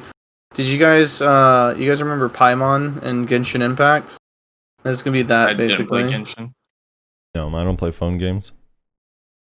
You played it, Frosty, didn't you? I played it, but I didn't get far. I had too much grinding of the pot piece to get, Here's the thing. I think if they add sleds to the snow area, you should be able to have shies as one of the things that pull the sled. Oh man! All right, Blairy X says console has a built-in Discord app as well, so you can run Discord on Xbox Series X. You can also use via a phone, but most console players use dual monitors anyway, so it's not a big deal. Okay. I assumed that they had like a neck brace with a little extender that holds their phone up so they can see their phone and have both hands on the controller. Like those harmonica mounts you see that some bands use, but just their phone is on it. Osvaldo Kim says, so Cacao Gone, is it good or bad? Yet to be seen. Yet to be seen. I say it's 51-49. There's a 51% chance it's bad, 49% chance it's really good. We'll see. I mean, actually, a more realistic answer is some things will be good, some things will be worse. Some things will be better, some will be worse, for sure. Brandon says, I always thought Rezlar was Nayashe. Oh, that's kind of funny. Maybe because I was using the... I don't know, actually. I don't know why. You elaborate, Brandon. I don't know what you mean. The only thing I can think of is that, like, when he talks, I guess because the names are not there, but the intro, we're in the intro. So I don't know. Yeah, I don't know how you could not know Rezlar was... Rezlar's the opening of the show, and Frosty's voice is vastly different than all three of ours. I don't know. Wait, who's the fourth person? My voice is different than... Dude, I also... In our new intro, we're definitely not including Nayashe, right, Rezlar? You should just have it be like, I'm Rezlar, and I'm Frosty, and then Nayashe comes in and with his voice has to say, and I'm also Rezlar. Nayashe's will just be, I love often over Kazarka in all circumstances. Oh my god. Oh, man. AP good. AP high good. Big number make boom boom. Gear score. But Zarka's gear score is lower. But Zarka's gear score is lower. A vacuum says, that feeling when pill bugs are actually not bugs but little tiny land-dwelling crustaceans. Misrepresentation at its finest. Shake my head. That's true. They're crustaceans? Yeah, they're basically Kabutops from Pokemon. Oh my god. Dorian Burnchich says, I kind of hope she will be able to do some kind of necromancer or be some kind of necromancer in Awakening. Well, that might be true. It's very possible. It's very possible that that's what it's going to be like. Frosty and Rezlar in the intro, and the Meiwa is the Meiwa. You can hear it in the voice. You can hear it in the voice. IT Ellis says, LOL, rip that class graph. Literally no one plays Tamer. Lost Soul says, nice. Yeah. All right. Well, thank you guys so much. That's the 2 weeks ago podcast, which had 49 comments. Actually, like a lot. I think of that had comments. more comments than our 2-year anniversary does. Yeah. All right, on to the 2-year anniversary. Here we go. So these are the comments. Yeah, the 2-year anniversary has 34 comments, which we appreciate you guys commenting. We always read the comments on the show. It's fun to, I don't know, kind of hear what everyone else thinks. Sometimes we don't want Rezlar, Nayashe, and myself don't want to be in an echo chamber. You know, sometimes we learn a bunch of stuff from the comments, and sometimes some of the stuff you guys say is moronic. It just depends. Mineria says, "Thank you." Thank you for the 2 years of the podcast. It's always something to look forward to on the weekend. Heart. Thank you very much for the kind words. Appreciate it. California 17, good stuff. Thank you, good stuff indeed. Alexander LaFortune says, Choice says that 301 AP is fine to kill squishy DR targets with an accuracy offhand, but then on the matter of off and Berserker, it suddenly matters to do 2.2% damage to the squishy compared to 1.6% more versus the tanky evasion guys. Gear to kill the tanky evasion people, overkill damage on DR builds does not matter. Zarka is better than often. Quad, and then he says quad erat demonstratum. Demonstrandum? Wait, who? I don't know what it means. I have never read a book in my life. That sounds like it's from a book. We can't read. Yep. Oh yeah, Vel's in 40 minutes. Are there Velplats already? Guap doesn't want to miss out like last time. Dude, Guap got mad at me because of Vel. He couldn't get in the party. Feels bad. Yeah. Kath E. Serpent says, great anniversary show, guys. I see what you did there. Guys, you saved Ming for his own show because he's that fucking awesome. Ming is awesome. He's also super good at Zerker. It's kind of unfair. Enfrax says, you guys are just amazing. Thank you so much for the podcast. Can't imagine a week without it anymore. Heart, much love. That's nice. That is very kind. He loves hearing you rag on me every week. I know. I feel poor Mewa. UCE is wild. Don't even say his name. Poor Mewa. Lifesaver. These make work go by quickly. And he has a little cheers emoji. Onigatana says, Awakening Soy Boys, Yellow and Armin are filthy succession ninjas. I am loyal to my katanas. That's... Yeah. Yeah, they're traitors, dude. Traitors. F. Zweez Duma says, I don't even play anymore due to burnout, but still listen to the podcast mostly for the Frosties burns. They listen. Burns. People are now listening. They just want to listen to you just burn on me all day. Yeah. We were like, oh, I haven't played that game in months, but Nayashe getting made fun of is entertaining. At the very least. I didn't know you could even get Cecil's necklace from fucking Pilaku. Oh, welcome to BDO, Reslar. By the way, did you guys see that Dark Crusade was streaming the other day? Yeah, I did see that actually. Dude, it's crazy. I just happened to be there in Discord when you guys were talking about it. He's been gone for like 2 years, and he still has like pretty decent gear. He still has enough gear to kill people. It's actually crazy. Really funny. I appreciate that, Panda. Not gonna lie, this podcast got me through the boredom last semester. Well, that's good. Yeah. Lost Soul says, Chibi Neko says, Rylock is RNG carry, that's why he gets gains with a class that's bad at PvE. Ha ha ha ha ha. Lost Soul says, use my hammer on I like how you do the ha ha ha ha. It's just that's super awkward. Ha ha ha ha. That's what he said. I'm just reading what he said. Lost Soul says, use my hammer on Tet Blackstar and got it on my second try. 199 fail stack, easy pen. God damn, dude. Can we remove that comment? BlariX says 1010 podcast. Really enjoyed the breakdown made by Choice regarding Offen and Zarka. Yeah, Choice is he's super interesting to listen to. He also is a little bit out. He has some crazy ideas sometimes. I think makes him fascinating. He's not very like vanilla with his thought process. He comes up with some crazy stuff. Blood Diamond says, greatest podcast ever. 1010. The only thing I disagree with is Shaky's view on Musa accuracy. You have to find a healthy balance of accuracy and AP. Can't just ask for 50% accuracy skills and evasion debuffs all the time for Awakening Musa. Sacrificing some AP for accuracy is never a bad call when going against high evasion builds. Draco AK Agreed. Says, LMFAO, Warrior OP, gets clapped by Assassin and ranged classes. And then death emoji, crying emoji, laughing emoji. You guys hate Warrior more than Wiz. No cap. Grabs are in real life. Plus grabs are fine. Smiley face and AOK emoji. No nerf. This is Warrior Hate Podcast mostly. Poor wimpy Warrior guy agrees with this poop. That Warrior guy doesn't give a shit about the game. What? Sphere? Maybe. I mean, considering that was the only Warrior we had on, I assume. You don't listen enough if you actually think we hate Warrior more than Wizard. I'm just memeing on the class a little bit. So it is, pretty good to say the least. I sound like a robot when I say ha ha ha ha ha ha Yeah. ha ha ha. That's funny. Fake Uni says, "Who is that ook on there?"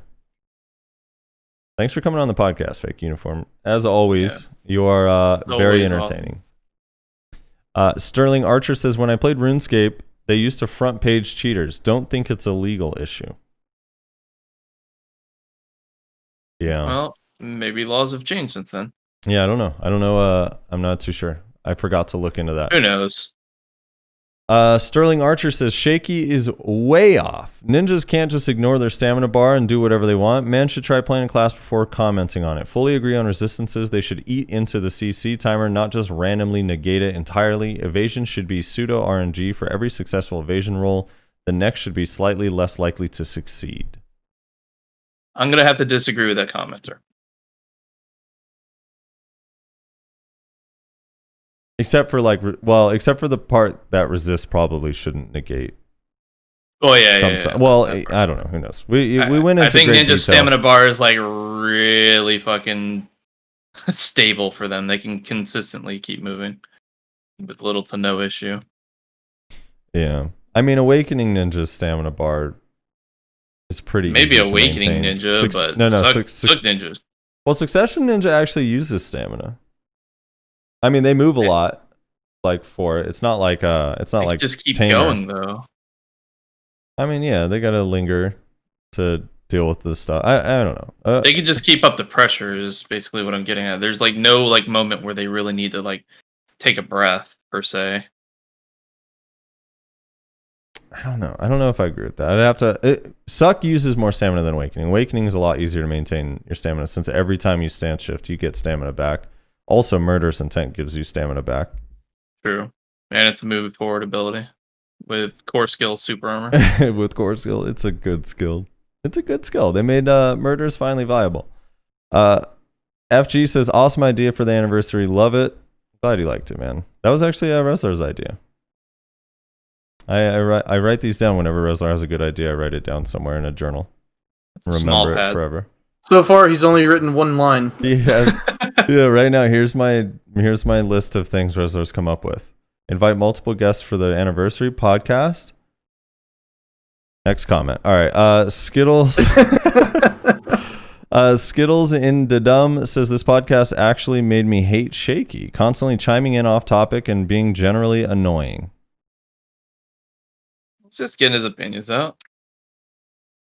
Yeah. I don't know. There were a couple comments I think giving Shaky a little bit of hate. I thought he was fine. I don't know. He was fine. He's rambunctious and excited, and you know. He sometimes started going on rants, but whenever we kind of forced him to go, let us move on to the next thing, then he just went to the next thing. It wasn't a problem. We're an amateur podcast. None of us are professionals. So. I think all of the guests that we had on did perfectly fine. For at one point, I think the most we had was 10 people in the fucking call. Which is a lot, and typically you would expect that to get crazy really fast. Yeah, so considering how many people we had trying to get their opinions out at one time, I think everyone did really, really well, honestly. Yeah, everyone was respectful, and they had their own opinions, which was good. That's what we wanted. We wanted dialogue. There's nothing wrong with that. Also, the big guy upstairs was looking out for us. Whenever someone got way too out of hand, they made it rain where they live and disconnected the tower. Oh my god. Murderkind says, "I really hope they find a way to balance out the DPS output tied to FPS. To play with potato graphics for optimal gameplay just hurts." I agree. It would be nice that even if you lag, your DPS is the same no matter what. If there was a way to figure that out, I feel like other games have done it. How does that work? Should be possible, Core skills hasn't convinced me to go back to Awakening Mystic. Succession is by far, for me, the better alternative because of the damage output and faster feel. And from what I've observed, it hasn't really made other classes that have a better Awakening kit to be broken like we first thought, which is a good thing. But the underlying problem that made people move away from Awakening is still there. As for Nova, I still wish that she was a double shield wielding class Resler mentioned he wanted. That would have been cool. It would have been hilarious. Why would that be cool? That would not be cool. It'd be hilarious. It would be sick. What do you mean? It would be goofy as fuck. It would be goofy as fuck, but it'd be hilarious. She just like can't use her hands. Like it's just weird. And PA can also, can PA also fucking fix Rangers bugging inside wooden fences during siege? It's so annoying that they can still deal damage and not getting any when they fucking do that. It's so stupid. And also, it's just the fences themselves. If they remove grab from the game, Suckwiz is going to dominate even more in Node Wars and Siege because nothing will make them think twice from diving into a ball. At least with a grab, you have a chance to stop them. Can you imagine Wiz getting stronger? I mean, I just say buff Wiz's damage. We'll be fine. If they kill us fast enough, we won't even know it was them. Ion Snack says, another week, another triple stun from the Mystic. Everyone actually complaining about the 10-man ranked being cool, but not what they wanted. Isn't that the point? I feel like they know very well that everyone wants 1v1 and 3v3 ladders, so they're giving us this as a tester to work out how the others will go. Personally, I think it's a good that we're getting this, so we have a better chance of getting the 1v1, 2v2, and 3v3 arenas in a good state on release and not an absolute mess that ruins their image more with the community. Well, I mean, I understand that sentiment, but at the same time, they implemented the random fucking queue up arena in the battle arena, which we thought was their version of testing the queue system, possibly. But yeah, it was like their roundabout way of giving us a 1v1 arena without actually doing the rank system. So I don't know. Like 10v10, what does that do? Like no one's gonna have any interest in doing that.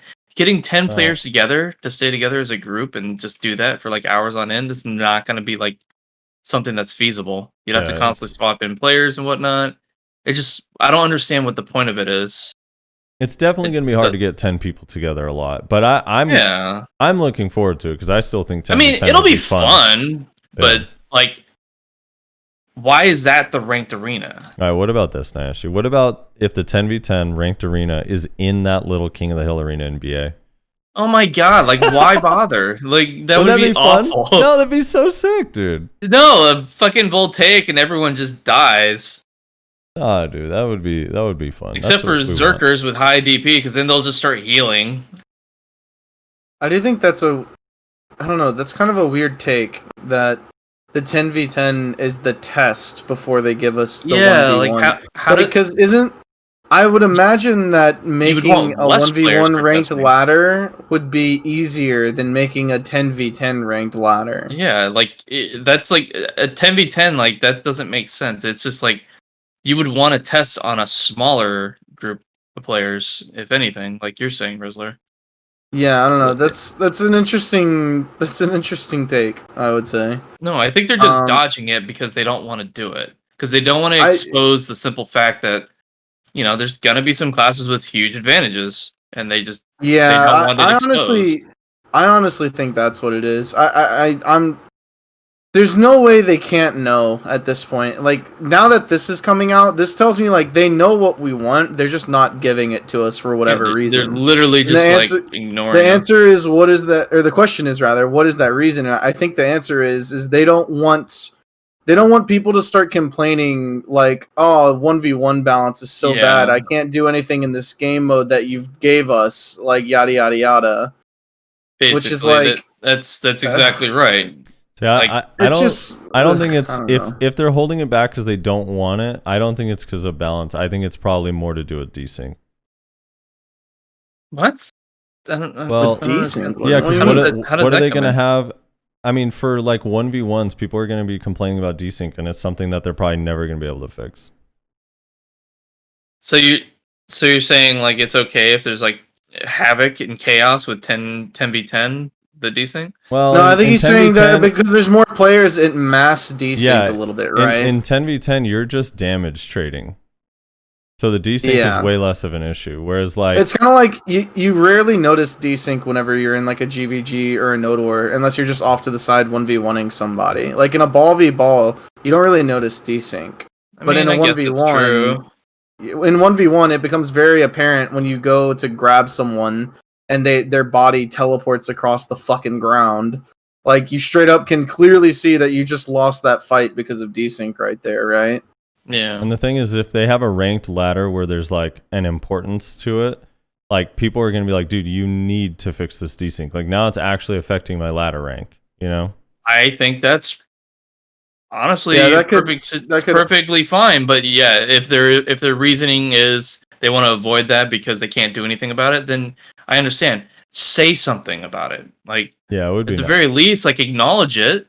They're not acknowledging it. They're just avoiding it completely. I mean, really just add it. I don't know. Fuck. Who cares if people complain about balance? Like add it. Like people will still enjoy the balance participating. thing. The balance thing. I'm okay with there being issues with balance. Like as far as like, there's no way that X class is ever going to beat X class as long as they're competent players between the two. Like it's just that's fine. I'm okay with that. That's like we don't have a real trinity set up, but some classes just have inherently OP abilities that we can't really do anything about. Now, when it comes to large scale, they really should balance a lot of the large scale stuff the best they can. Like Suck Wizard's still a problem, even after their implementation with PA. Once that comes in, that'll be nice, but it's like still not the main issue here. Like it's part of the issue, but it's not the main issue. Main issue is other classes can't fit into Node Wars and Sieges as easily because of these overtuned classes for that particular state of PvP. So I don't know. Anyways, random. Why does anyone rant accept Mewa into the 10v10 comps? They wouldn't. That's why Nash is really upset here. He was not going to be able to participate. Nope, won't be able to. No, that's not true at all. He could tag his shot. Mewa would thrive. Dude, that's what actually. That's what we need to do. We need to make a value pack podcast team with like us and like some of our guests. That could be interesting. So Spiro would be down for sure. He can slow it for us. Maybe we can get Kyreem in here. Are you? My question is still: are you able to use real gear in this? Did they say? I don't think we have any new info yet. Yeah, we're probably not going to hear anything until like January for any of this stuff. Until after the holidays. Talus Acceptum says, not necessarily a veteran listener, but the first episode I ever watched was episode 28. I would say that qualifies you as a veteran. That's pretty old. When you had DeJules, it's actually the reason I chose to main lawn. You guys have been kicking ass for a long time now, and I watch every episode as they come out. Here's to another 2 years, guys. I'm glad to be here. Oh, Talus. Talus has been super supportive from the beginning, so we appreciate you, Talus. Dancing Sword says, this was so fun to listen to. You guys should consider having multiple guests again. Yeah, we could do that. Yeah, we really jumped off into the deep end, didn't we? We went from having only one guest a podcast to having like 17. 20 almost. Yeah. No, it was The fun. final number was 17 because we had one person have to cancel on us, and then one person who thought they weren't going to be able to come initially that showed up. Yeah. So the final number was 17. Maybe we could, whenever we're wanting to talk about a particular topic, like if it's like a specific class, maybe we bring on like a small panel of players from that class rather than an individual. Yeah, I got some ideas floating around in my head that I was going to talk to you guys about once the holidays are over. Yeah. I got some ideas. I got some plans. Don't worry about it. We'll figure it out later. Maybe the listeners that can comment for this video on what they would like to see. Give us some ideas as well.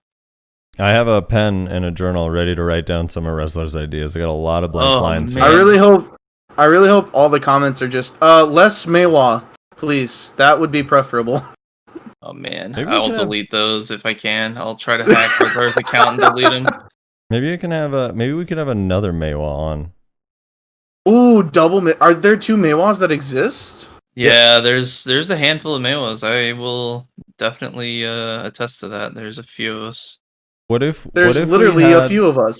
What if we had a Mewa on retainer that whenever he like lags out, disconnects, or gets wife aggro, he just instantly appears. We don't even introduce him. He just starts talking. He just he's a stand-in Mewa. I'm not named. I'm just the Mewa. Yeah, it's just the Mewa. Could be anybody. Draga3888 says, so with Dark Knight having passive accuracy, how does that change the numbers that Choice stated on the Zarkaverse often damage outputs? Well, it really doesn't change it. It's just like the base level is different, but the differences are the same. So I don't know. I guess like DK has a lot of base accuracy, but it's not like it's different than the way Meiwa's accuracy works, because their like couple skills just have so much accuracy. It's crazy. Well, it's the average accuracy across the board is just really high with Succession. Awakening, not so much.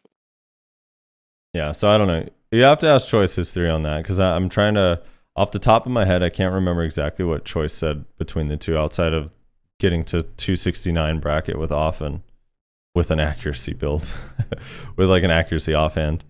Daniel Bichetti says, "What a good podcast this was." Yeah, he was talking about how you can do a 269 AP build with an accuracy offhand.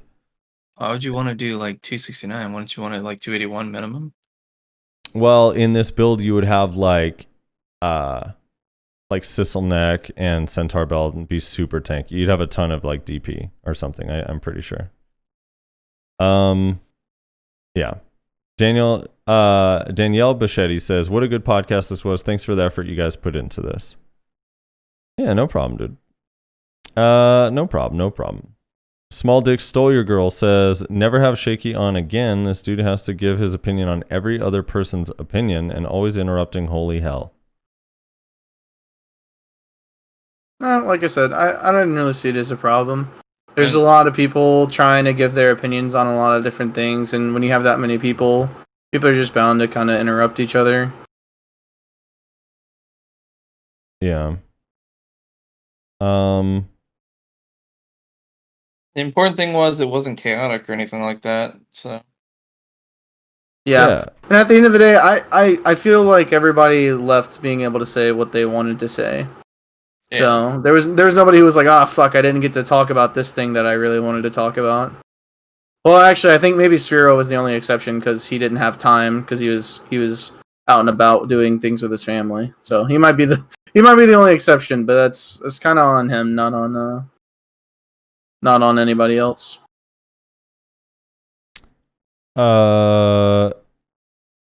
Dr. Lockenhart says, "Love the idea of counter grab skill. Cheers on the 2-year anniversary." You just think we should have a counter grab skill? Like how would it work? If they don't increase the cooldown of grabs, yes. If they do increase the cooldown of grabs, no. Yeah, that's what I would say. Is I could see that as a possible solution to the current grab system. I think I would still rather them just increase the cooldown of grabs, honestly. I think that would be fair. I think having a counter grab system would be fine. Just like, we've had this discussion many, many times, but the fact that I can get up from a combo that I barely survived from and then just get re-grabbed is just stupid. Like, I need to be able to have, an opportunity to either A, punish them, or B, recover, for a short period of time at least. Now, if they damage trade me, it is what it is, but like if I just get up from a full combo and I just get re-grabbed, it's just like, why? Like, why is... Well, more importantly, it'll also really help with, like if you got someone CC'd, but you're not able to fully kill them, and they're about to get up, and you think it's a striker that's just spamming his fucking E button, like, as hard as he can. He's just, so breaking it. Yeah, you could just time it to where the second that you believe he's going to get up and grab you, you can time your counter grab. I don't know, it would have to be very, very fine-tuned, though. Yeah. It'd have to be really, really fine-tuned. But yeah, I could see something like, I don't know, just a fucking... I don't know, would it be protected or unprotected? These are the things you'd kind of have to figure out. I don't know. Probably only a half-second window that you would do it? A stationary animation half-second window that if somebody grabs you in that window, then you CC them or something like that? I don't know. Prime example would be the Ash counter block jump. Something like that, Or like Musumewa's retaliation, like that would be a skill that I would repurpose for a counter grab skill. See, I don't mind like a grab break. Like you know how in AoA you basically have to V if you get knocked down or floated or whatever, you have to V like while you're in the air. Yeah. So I could see Mhm. maybe on a grab, like in that first like half a second or 1 second, you being able to just get out with a button, and maybe that's on like a 30-second cooldown or something. But like just auto CCing the other person seems kind of odd to me. Yeah, auto CCing, no. But like when I mean counter grab, like blocking it, I'm not talking about like CCing them. Yeah. Because yeah, that would be pretty busted. Because a class like Striker or Zerker that like we really rely on their grab, like that would just be broken. They would never have a chance. Dav RV says, "Oh my fucking god, Shaky keeps saying on every chance he got that Moose Awakening needs accuracy. Also, if sorry, that was me fumbling here. Moose Awakening needs accuracy. Also, if Moose needs accuracy, why not go DR or hybrid with Beg and accuracy accessories?" He was talking about Awakening. He's not Awakening. And he wasn't saying that every time. He was only doing a couple particular topics that it came up. It's some classes have to build accuracy and some classes refuse to build accuracy. It's just the way it is. I've learned. Have to and refuse. Yeah. Two totally different answers. Laggy Skills says, "Thank you all so much for the podcast. I love it and look forward to it every week. Congrats on 2 years. I'm looking forward to 2 more years of it being before we all go Crimson Desert Unchained." Love you all. Also, 17 guests was amazing. I thought so many people would just end up being all speaking at once and be chaos, but it went pretty well for the size. Yeah, I tried my best to like bounce it around and make sure everyone got to talk. And I also was trying my best not to forget that anyone was there that hadn't talked in a while and throw it back. Yeah. It was definitely a challenge, but it went a lot better than I expected as well. So It went really well, and I, like Nashi mentioned earlier, I actually had quite a few, like, of the guests that I was in contact with that were saying, like, hey, you guys actually, like, handled this super well, and if you guys ever do it again, do invite me back on, because I would be down to do this again, 100%. Yeah. So, yep. It's good to know that, like, even amongst people that have done podcasts where there's, like, a lot of people on, they said that we handled it really well, which is really nice of them. And I'm glad that we were able to give that experience to the guests and to the viewers as well. I just want to go through real quick and thank all of the guests. If you missed it, if you missed the anniversary podcast, you definitely have to go back and watch it. It was pretty awesome. But the people 6 hours of content, 6 hours and 40 minutes. Yeah, 6 hours. Yeah, that was a long one. Definitely. And we didn't do comments. That's not including comments. Yeah. It's definitely different than this week's podcast, so be prepared for that. But last week was we had Choice, Rylock, Shaky Bay, Rainer, General Morse, Kyriem, Etsu, Piotr, Yellow, Zachary Byron, Fake Uniform, Armin TF, Ellie, Tim Allen, CPCP, Laven, and Sphero. And then for the first half of that, we also had Nyashi. In the second half, he was in a rainstorm with no shirt on. It was weird. With no shirt. Well, yeah, that Florida rain. In the dude. the Florida man. The Florida man. Rain's hot out there, dude. It's hot rain. With an American flag, you know, going. Yeah. So, yeah, that was our show. Thank you guys so much for the comments and supporting us for the last 2 years. We appreciate it, and hopefully another year or two is in the pipeline. You said that so depressingly. I know. I'm nursing this hangover. It's bad, dude. I'm trying my best. Are we not gonna bullshit around until Vel opening? I mean, we got 10 minutes till Vel. Yeah, we can. I mean, we definitely can. I gotta get my Vel start. You know. I would love if one of you guys actually got some gear for once. That'd be sick. Watch Frosty get a third one. That hurts. Look, honestly, this time though, if I do get a Vel's-Heart res, I'll sell it to you min price in the marketplace. Yeah, man. Yeah, I got you, dude. Dude, that's so generous. Holy shit. Yeah. We could do chat questions. You guys want to just do chat questions while we wait? Yeah, and any of all three of us are streaming right now, by the way. Yeah. So if you want to watch us record this live, we're usually streaming the podcast. Frosty's Twitch is twitch.tv/SoFrosty. Nyashi's is Nyashi _NA, and mine is Not Rizlar. So If anyone from any of the chats has a question for us, just hit us with it. We're going to be bullshitting around until Vel dies so that we can open our Vel bundle on the podcast. Looks like I already got a question. Isn't everyone forced to go AP monkey? It's only that with AP that we have to go higher in PvE and make money. Plus, this game's enhancement system isn't so easy to make accuracy DP builds on the side.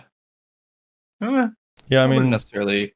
starting out, you definitely have to just go full AP, but down the road, it really doesn't hurt that much to start getting accuracy instead of AP.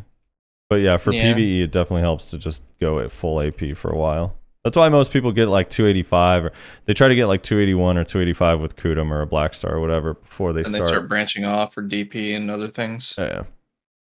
And also, it's like the enhancement system, as cancer as it can be, the greatest part is the marketplace makes it really easy for you to get your hands on whatever you need sometimes. So let other people do some of the work that you intended to do, and you can just purchase it. What's our opinion about Minecraft 1.17 snapshot? I don't know anything about Minecraft. I don't know what that is. I got one here. It says, "When's everyone going to become a VTuber with the art that we never use for the podcast?" Oh, I'm assuming he's talking about that commission I had done. Yeah, that commission a while back.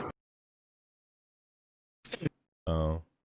Wait, didn't you put that on your YouTube channel? Yeah, it's on the what is it called? It's on iTunes and Spotify. Yeah, it's like the cover art for like everywhere that the podcast is basically. It's also, I use my Zerker and that just fucking everywhere. I use it for like my stream and my emotes and shit too. So I mean, we use it, but do you guys want to become VTubers, man? I want to do that. I don't know. What is VTuber? Frosty, what does that mean? I think exactly? I think you could be a good VTuber, Frosty. What is that? So VTuber is like where instead of having a face cam, they have like the anime people that like have motion tracking on their movements. Oh god. Instead of a face cam. Yeah. That's like, okay. Sure. I'll do it. You sound like a disappointed father right now. No, Frosty. Do you want to talk about it? I don't know. It just seems so weird. Every time I see it, it always looks so like buggy. It doesn't even match with what they're doing. It's like tries to match, but it's like off. It's weird. Why did I join Notorious? So I'm gonna be trying to node war more. I promised myself and people on stream that if they change PA, I'll go back to node warring again. And Galaxy, like they node war a little bit for fun, but I wanted to do like something a little bit more like competitive, try something new, different. Also, I have a lot of old friends. I fell through the boat that was transporting me. Oh no. I got another question here. Thanks for the follow, Paper Patience. He says, what do you think BDO is lacking most in its current state? That's a good question. That's a good question. Wait, Rosa, do you have a plat? There's a plat in the guild. I haven't joined it yet. I'm gonna join in like 2 minutes. No, so you have a plat I could join? Yes. Media 4. Well, it's not a plat, it's a party. Actually, why is it a party? Nah, because it's just a small group of people. I just joined a random. Okay, I'm gonna join my guild's one. I think the thing BDO is lacking the most in its current state is probably the ranked PvP. Like, it's such a simple thing that like every other MMO fucking has, and we don't. And it's super weird considering this is such a PvP oriented game. And I know some people are going to be like, it's not PvP oriented. It is. Shut up. This is a PvP oriented game. So it's like super fucking weird that we don't have any sort of ranked PvP. It's really, really strange. And it's always been strange. It's always confused the player base to this day that we don't have any sort of ranked PvP ladder. And then they finally give us to us and it's 10v10. Jesus Christ. But it's a step in the right direction, I suppose. I just hope that they don't say, okay, they got it. That's it. That's all they want. So who knows? Hopefully, we're working towards fixing that problem.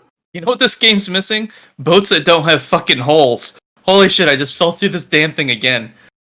I think for that question, for me, like even less specific than ranked PvP is just meaningful competitive PvP outside of Node War. Like Node War is cool and great, and I like all the changes that they're doing, but yeah, it is kind of interesting that 90% of our gameplay is by ourselves, but in PvP, like you can't just be like, I'm gonna go like queue up and PvP like by myself. Like the only way to do it is with large organized groups on a set time on a set day.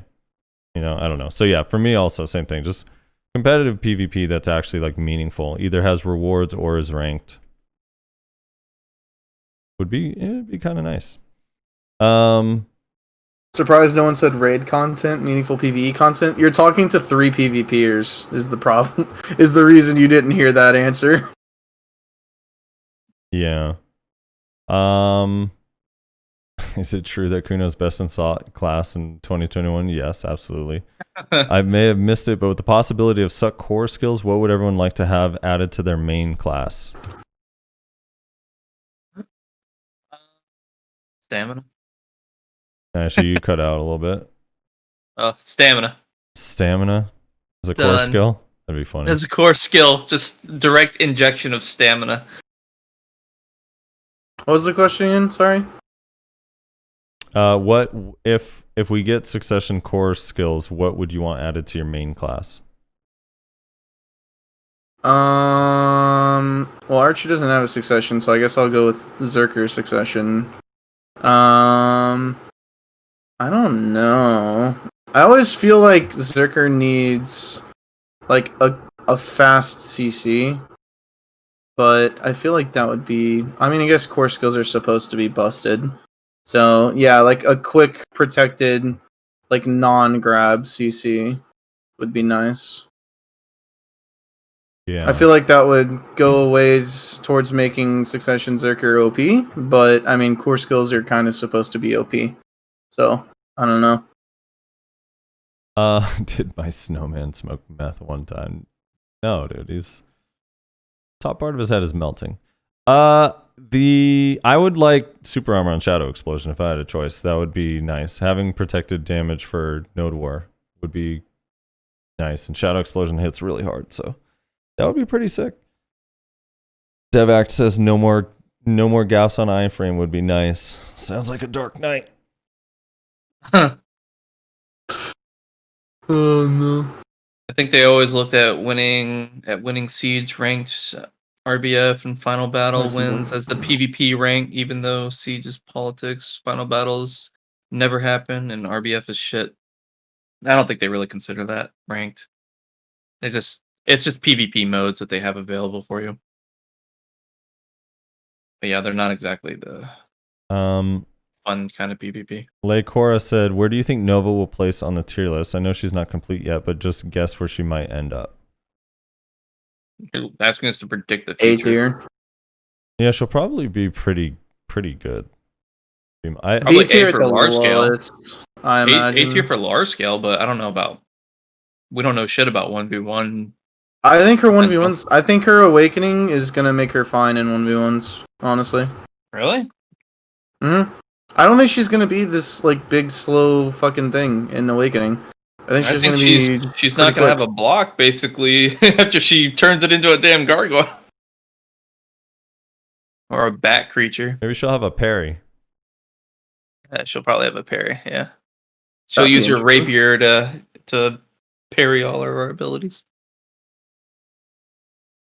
Yeah, it's I wonder if her sword is gonna be like extendo kind, like Ivy's weapon in Soul Calibur or something. Yeah, that'd be kind of interesting. Just because, like with the mace, follow the same theme a little bit. Yeah, that's what I'm thinking. Some of my chats like, let me bet she's just gonna be better than Maywa. I mean, that's such a low bar. Like most classes. I mean, have if we're that being in the honest, bag. it is. Oh my god, dude! I just watched you clap a Mystic yesterday in a 1st to 10 Ash. You don't know what you're talking about. It's like your hard you're gonna counter, use dude. that? It's like your hard counter. Like I'm a hard counter. What was it? 10 to 6? 10 to 5. 10 to 5? Yeah, and you didn't even know which skill was Thunder Pound and which skill was Soul Basher. You didn't even learn the class. It's because they all look the same. It's just a fucking grab monkey class, you know? Whoa. He said he was still not even paying attention. Hey, you also said that you've been out trading Guardians lately, and you're just killing them standing up. Well, I was out trading Amortet. It seems that I can out fine. trade some Guardians now, yeah. It's probably because you outgear him. I don't outgear him at all. He has more gear than me. Oh. It's just I dodge all of his main damage and then just trade against his God Incinerator. So would you put Meiwa in S tier? No. Meiwa S tier PVE after New Year's Eve change? Meiwa after New Year's Eve change. Briz That wants, fucking change. Briz That wants change Archer. ruined Awakening PVE. It's like so fucking weird now. Like it's good for trash, but it's just so weird now in my opinion. I think it's dumb. It's chill, dude. It's a chill grind now. All right. Briz says he wants an iframe added to Archer. But this is for Succession. He wants an iframe. We don't have Succession. Maybe that would be the Succession kit. It's just an iframe. You just get an iframe added. Biohack re-rolled to Kuno again, so we can have a second Kuno on the podcast. Have we ever had Biohack on here? No, dude. He said he'd be down too. I gotta talk to him. I'll get him on. I think he'd be really interesting. Yeah, I that think would be actually talked really about cool. having him on at one point, like a long time ago, but I don't remember if we ever invited him or not, actually. Amortat says all Yeah, I'm I think saying. we did talk about it. I don't remember if we asked though. Amortat says all I'm saying is Nyashi can't complain about my class anymore. He kills me standing up. That's true. Wait, who? Amortat. Oh my Guardian? gosh. Yeah, he's gonna sit there and say that shit. Well, in fairness, Amortat only has 366 DP, so he's not very tanky. Yeah, I like how you say that, like it's not a lot at all.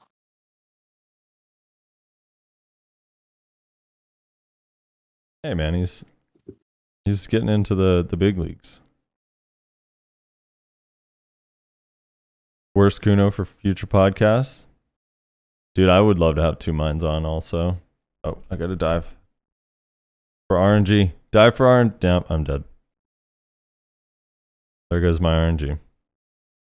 Yeah, I'd love to have two minds on. Two minds is cool, dude. Damn it.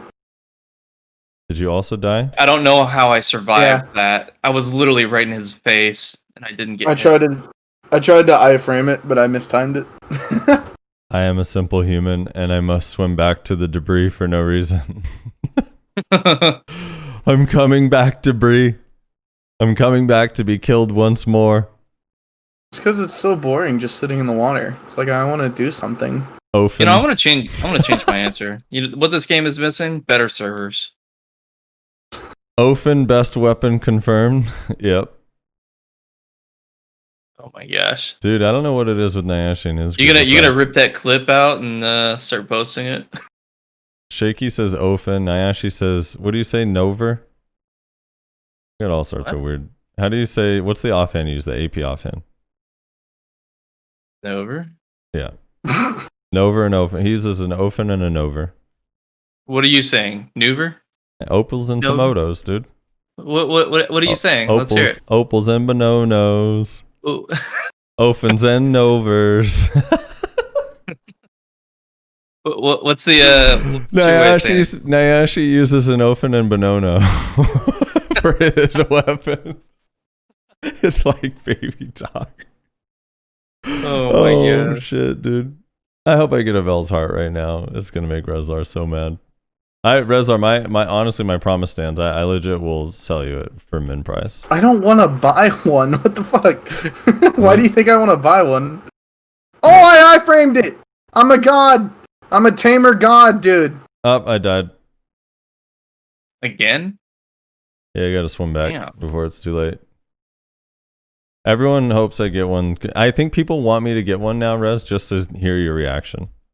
Oh, I think it'll be worth both. Actually, at this point, one is fine, right? You root for your boys when they get one. When they get two, they can just fuck off. That's oh yeah. You just like that's how it works. talking to your ass all the rest of the day.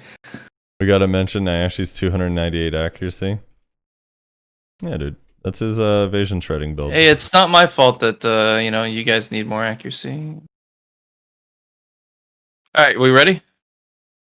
No, I gotta swap. I gotta swap. Yeah. There we go. The annual. Hold on, I'm swapping. Ooh, maybe we all get one for Christmas, right? Ooh, a late Christmas present? Yeah, that'd be nice. Oh, this would be so cool if I got one. I need like 50 bill, so my motivation to grind right now is so low because I'm like at that point where I have no progress done. So that I'm ready. boost would be kind of cool. Hold on. My PC is slow apparently. Oh, we got cronstones and Oh wait, I picked it up on my damn thing. I accidentally grabbed it on my warrior. I gotta switch back to the warrior. Alright, I'm ready when you guys are. Give me a second. Okay. What do you think about PA taking over? I think there's a potential that some things can improve.